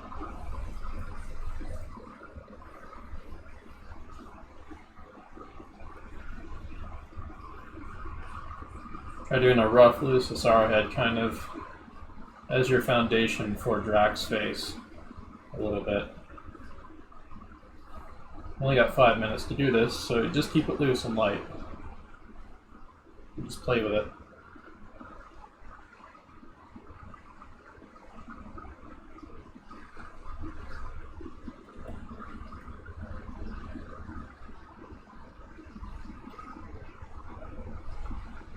And if you are struggling with making one area of the face long, try measuring. Remember, like, across the eyes is roughly about halfway, the halfway point of the face. That is going to change a little bit when the head is tilting downward a little bit, like what the Asaro head is doing there.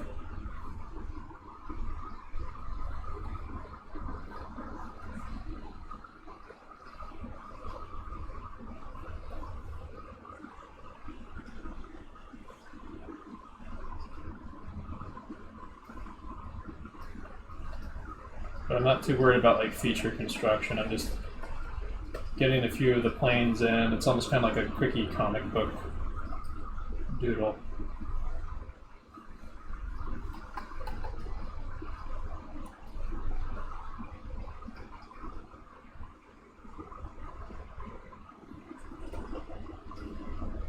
Try getting a little bit more Bela Lugosi's likeness in there.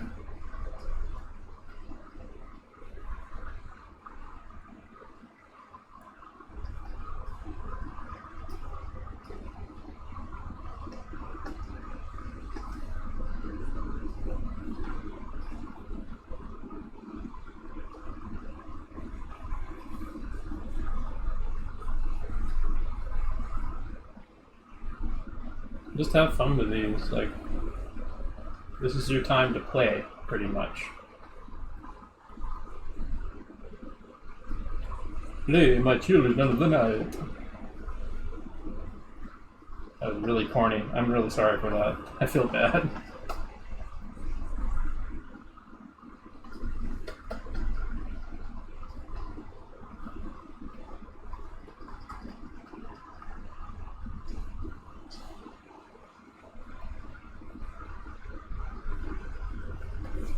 I did a lot better than I expected, says Kara. Yeah, it often happens. Like it also happens with athleticism and like going to the gym, and or going to like do a jog or sports and stuff. Like you kind of like psych yourself out of doing it and think you're not going to do very good. But then like you start getting into it a bit. You get the blood pumping, and it feels better, and you sometimes wind up getting a better result than you thought you were gonna. That's why you want to discipline yourself to sit down and draw even on the days that you don't feel like it. Use the 15-minute rule of like, oh, I'm gonna sit down every day and draw for at least 15 minutes, even on my off days. I use that rule, but lately I've been using the 3-hour rule because I'm getting good in art fit now, or like doing at least a 3-hour workshop of time poses every day, even on the days I'm not teaching classes, is helping me immensely right now. And I want to like figure out how I can pace that so I can segue into doing like personal work stuff more.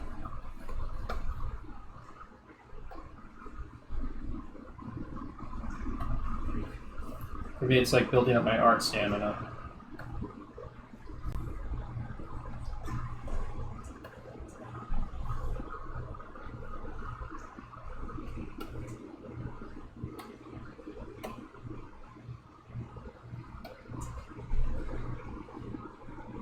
Kind of a clunky Bela Lugosi. Not really his likeness. Oh, we're not going to use that one. I'm tempted to do that one, but we might pick a better one.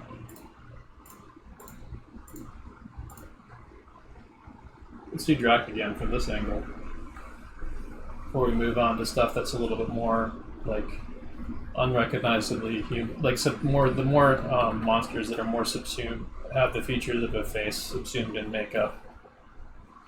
We'll maybe do a couple of those for fun. At least after this one.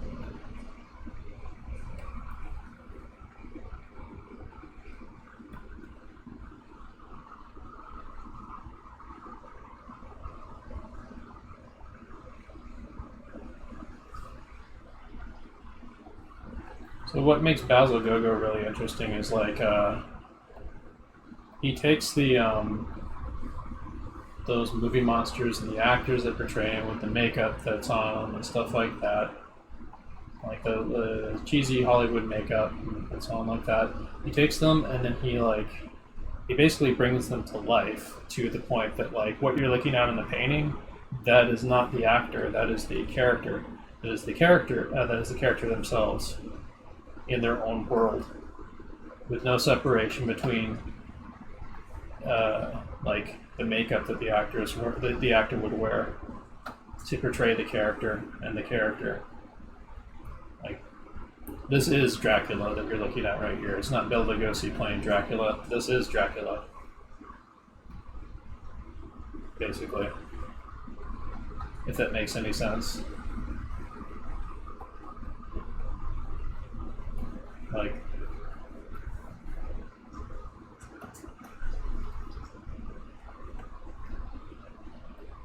Like if you got transported into an alternate dimension that was basically the Universal monster movies brought to life, this is what Drac would look like to you, basically.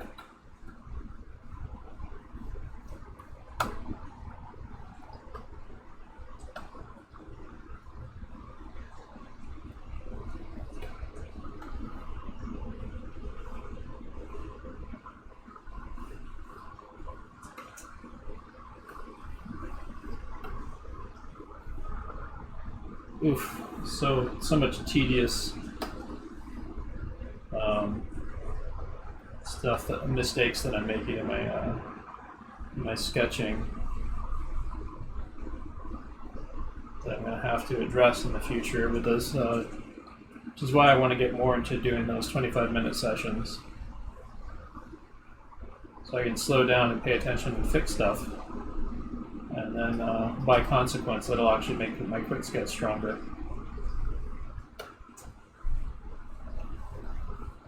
So what I'm doing right now is I'm trying to do basically like that, like drawing over again and trying to fix some of the shape errors I made. I'm trying to get Lugosi's Drax general head shape and feature placement.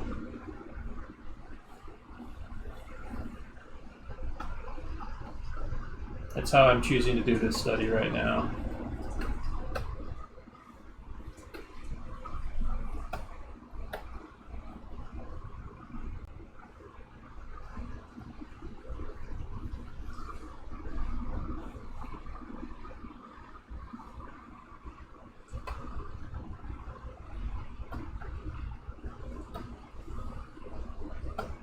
I made a cross-eyed abomination. Yeah, eye direction is something you're going to have to learn.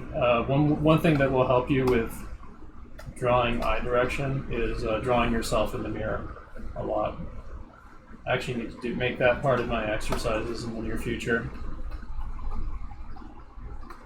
In order to draw facial expressions really well, you often need to make the facial expression in the mirror, or at least make it while you're drawing so you can feel the muscles in your face.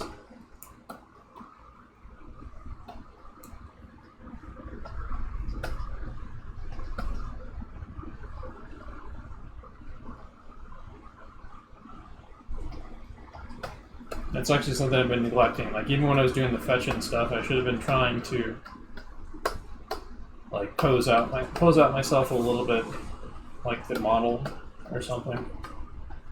Like that downcast gaze or whatever brow stuff they're doing. The more you can sympathize with the model that you're drawing, the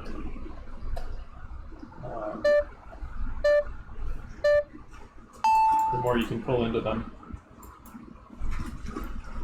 Alright, we'll do a Wolfman.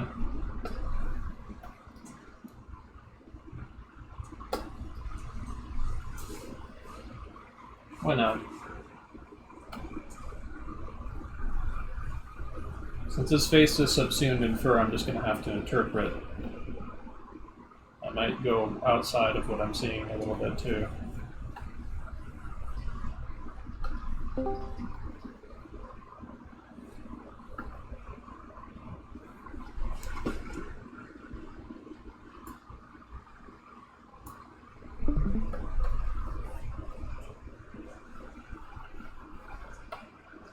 I'm going to use some of the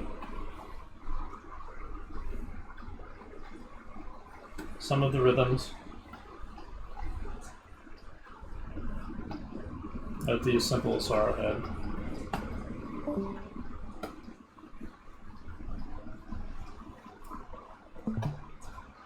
And not too much. So this is the Wolfman. I'm going to not go for likeness. I'm just going to draw my own version of the Wolfman and play with it how I want. My own cartoon version of the Wolfman or whatever.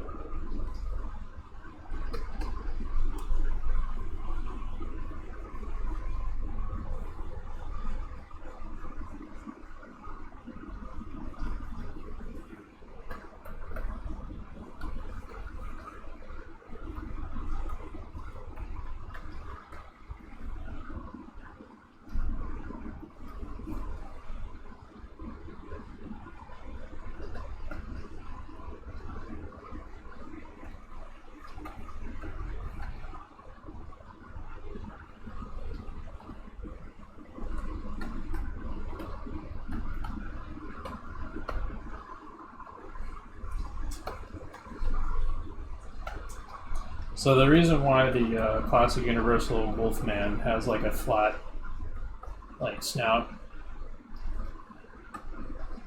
instead of like a wolf's muzzle is because, well, they wanted to do it with a wolf's muzzle, but they figured it would be like way too. They didn't exactly have prosthetics that would make for good acting if they could extend the face out and do like a muzzle or whatever.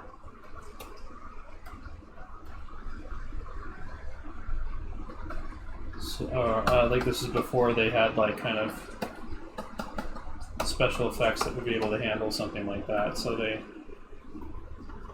had to create a flat muzzle makeup design for the Wolfman.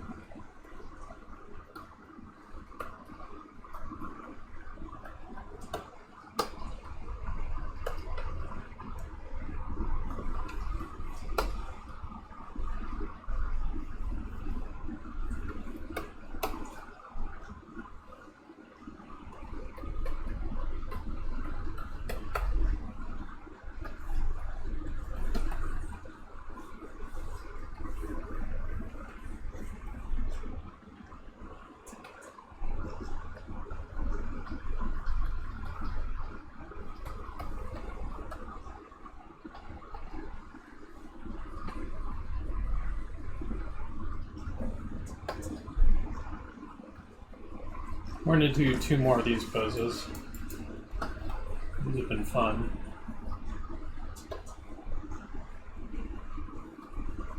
Two more 5s. And then that'll be it for tonight.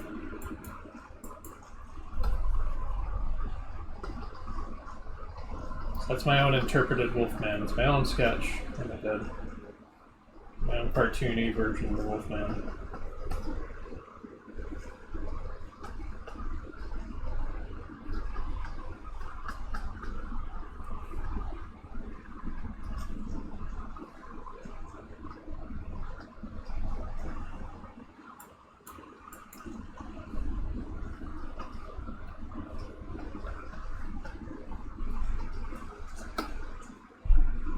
I made a homeless hippie.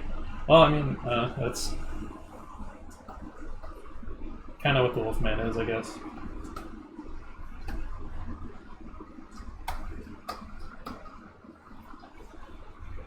It's got a very Aqualon look to him, I think. Oh, hey, look. It's Hellboy. Yeah, let's try Hellboy. Basil Gogo's interpretation of Hellboy. This is not like a makeup version of Hellboy. This is more like a Basil Gogo doing a cartoonified Hellboy.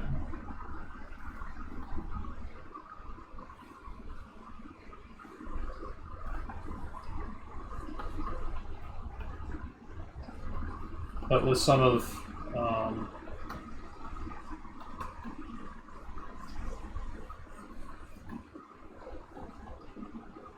the features in there of like makeup-ish design stuff. But that's not a very realistic. That doesn't look like Ron Perlman. That does not look like Ron Perlman in makeup. That looks like a something that's like interpreted from the comic. I almost want to say.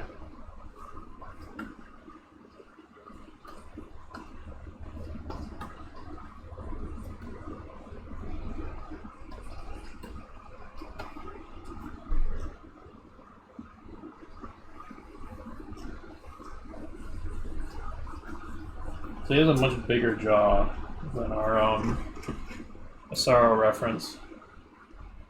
But maybe we can use some stuff here. I kind of rushed in with this sketch. Maybe we can use some of it.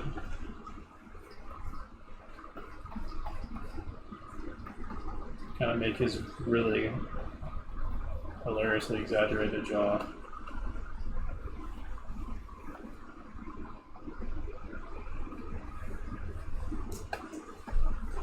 I'm going to try designing my own Hellboy a little bit, riffing on what Basil Gogo did.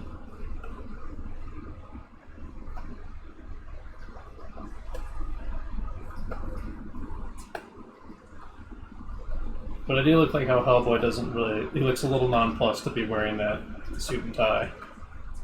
He's much more of a trench coat type.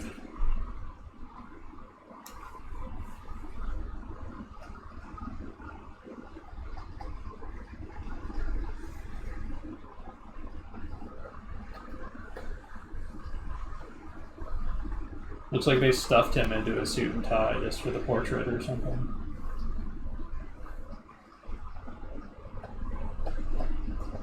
I think think that's part of the joke. It's like, why am I wearing this ridiculous getup? When's this portrait going to be over?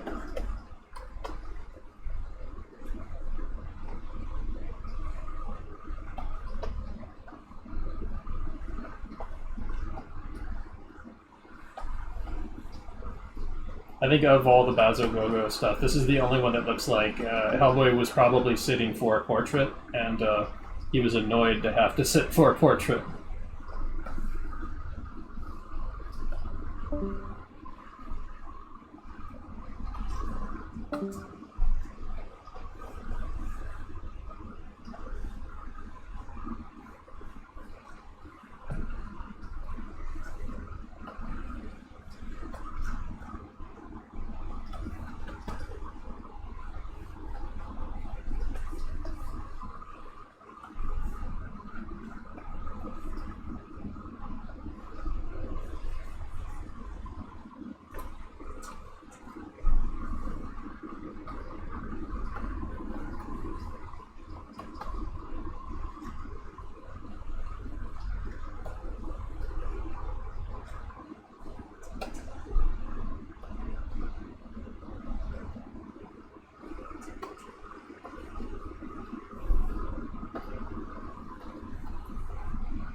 Mike Magnolia would be definitely someone that could put in a rotation during a workshop session in the future. Mike Magnolia art.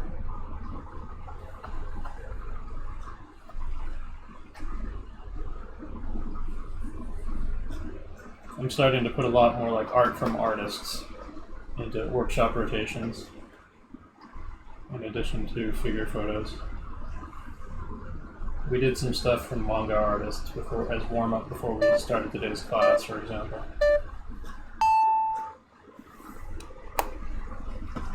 That's Vincent Price. And a very interesting getup. I think we'll stick with this.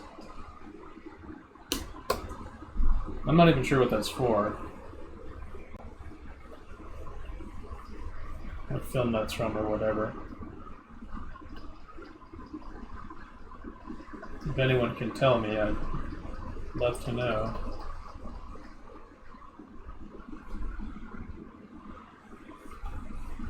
Yeah, Ron Perlman looks like Hellboy even without the makeup, yeah. He also played a modern-day interpretation of Beast from Beauty and the Beast in a 90s TV series, I think. 80s or 90s. Early 90s.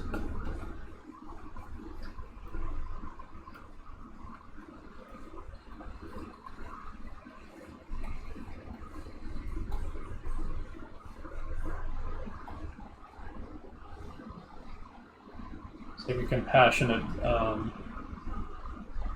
slightly superhero-ish version of the Beast, basically.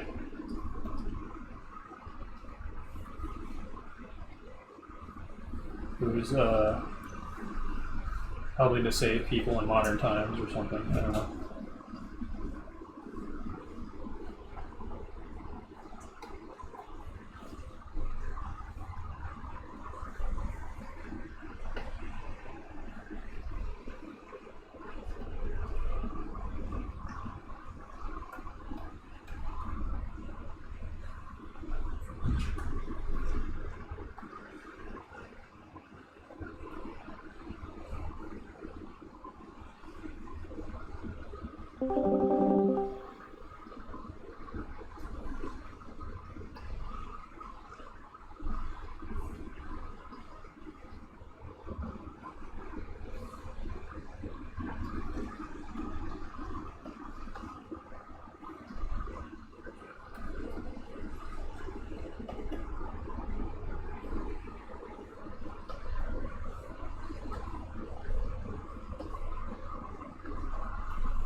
What's fun about doing these is you don't have to be a perfectionist with them. You can just fuck around. Like using some of the stuff we just went over today.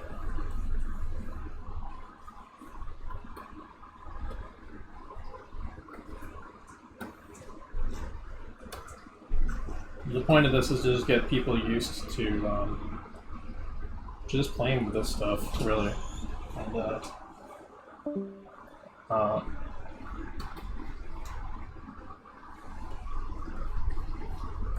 And,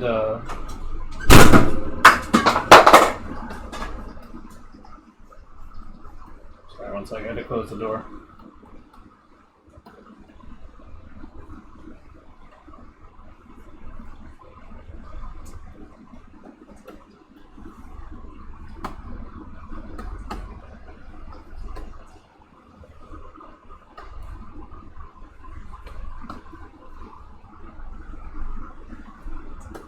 The point of this stuff is just to play with it. Once you start to digest it, you'll bounce between playing with it and slowing down to really use it, use it accurately.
Nope.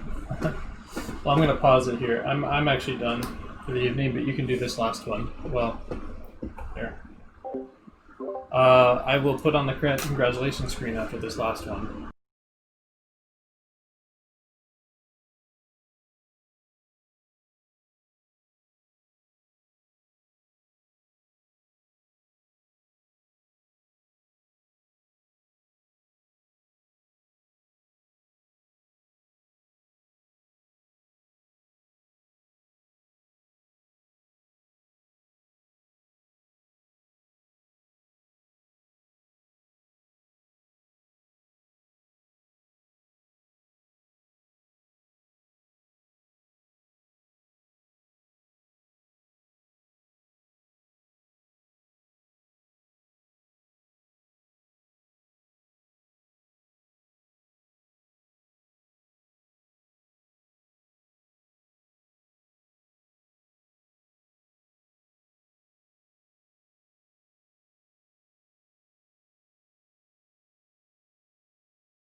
Alrighty.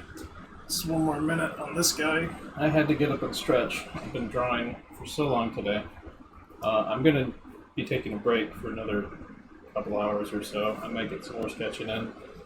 But because of my sleep hours being what they are, I might wind up running another time model session towards the end of the night.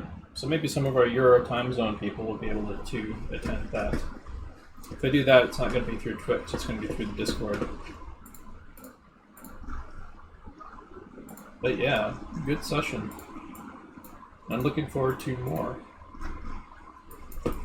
Where I can start getting more in the groove on working out some of these drawing problems.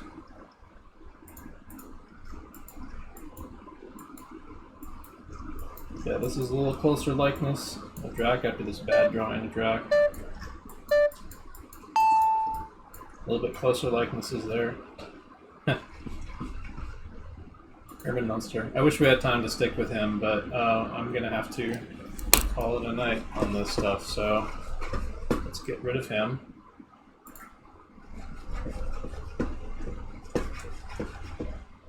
And get the congratulations screen out. So yeah, I'll see you guys either, well, whenever. Tomorrow, Wednesday. Wednesday is the gesture drawing class, Friday is the figure drawing class, Saturday is the animation gesture drawing class. So, congratulations. So congratulations, you made it to the end. Congratulations! Congratulations! Congratulations! Congratulations. Congratulations! Congratulations. Congratulations. Congratulations. Congratulations. Congratulations! Congratulations. Congratulations! Thank you all.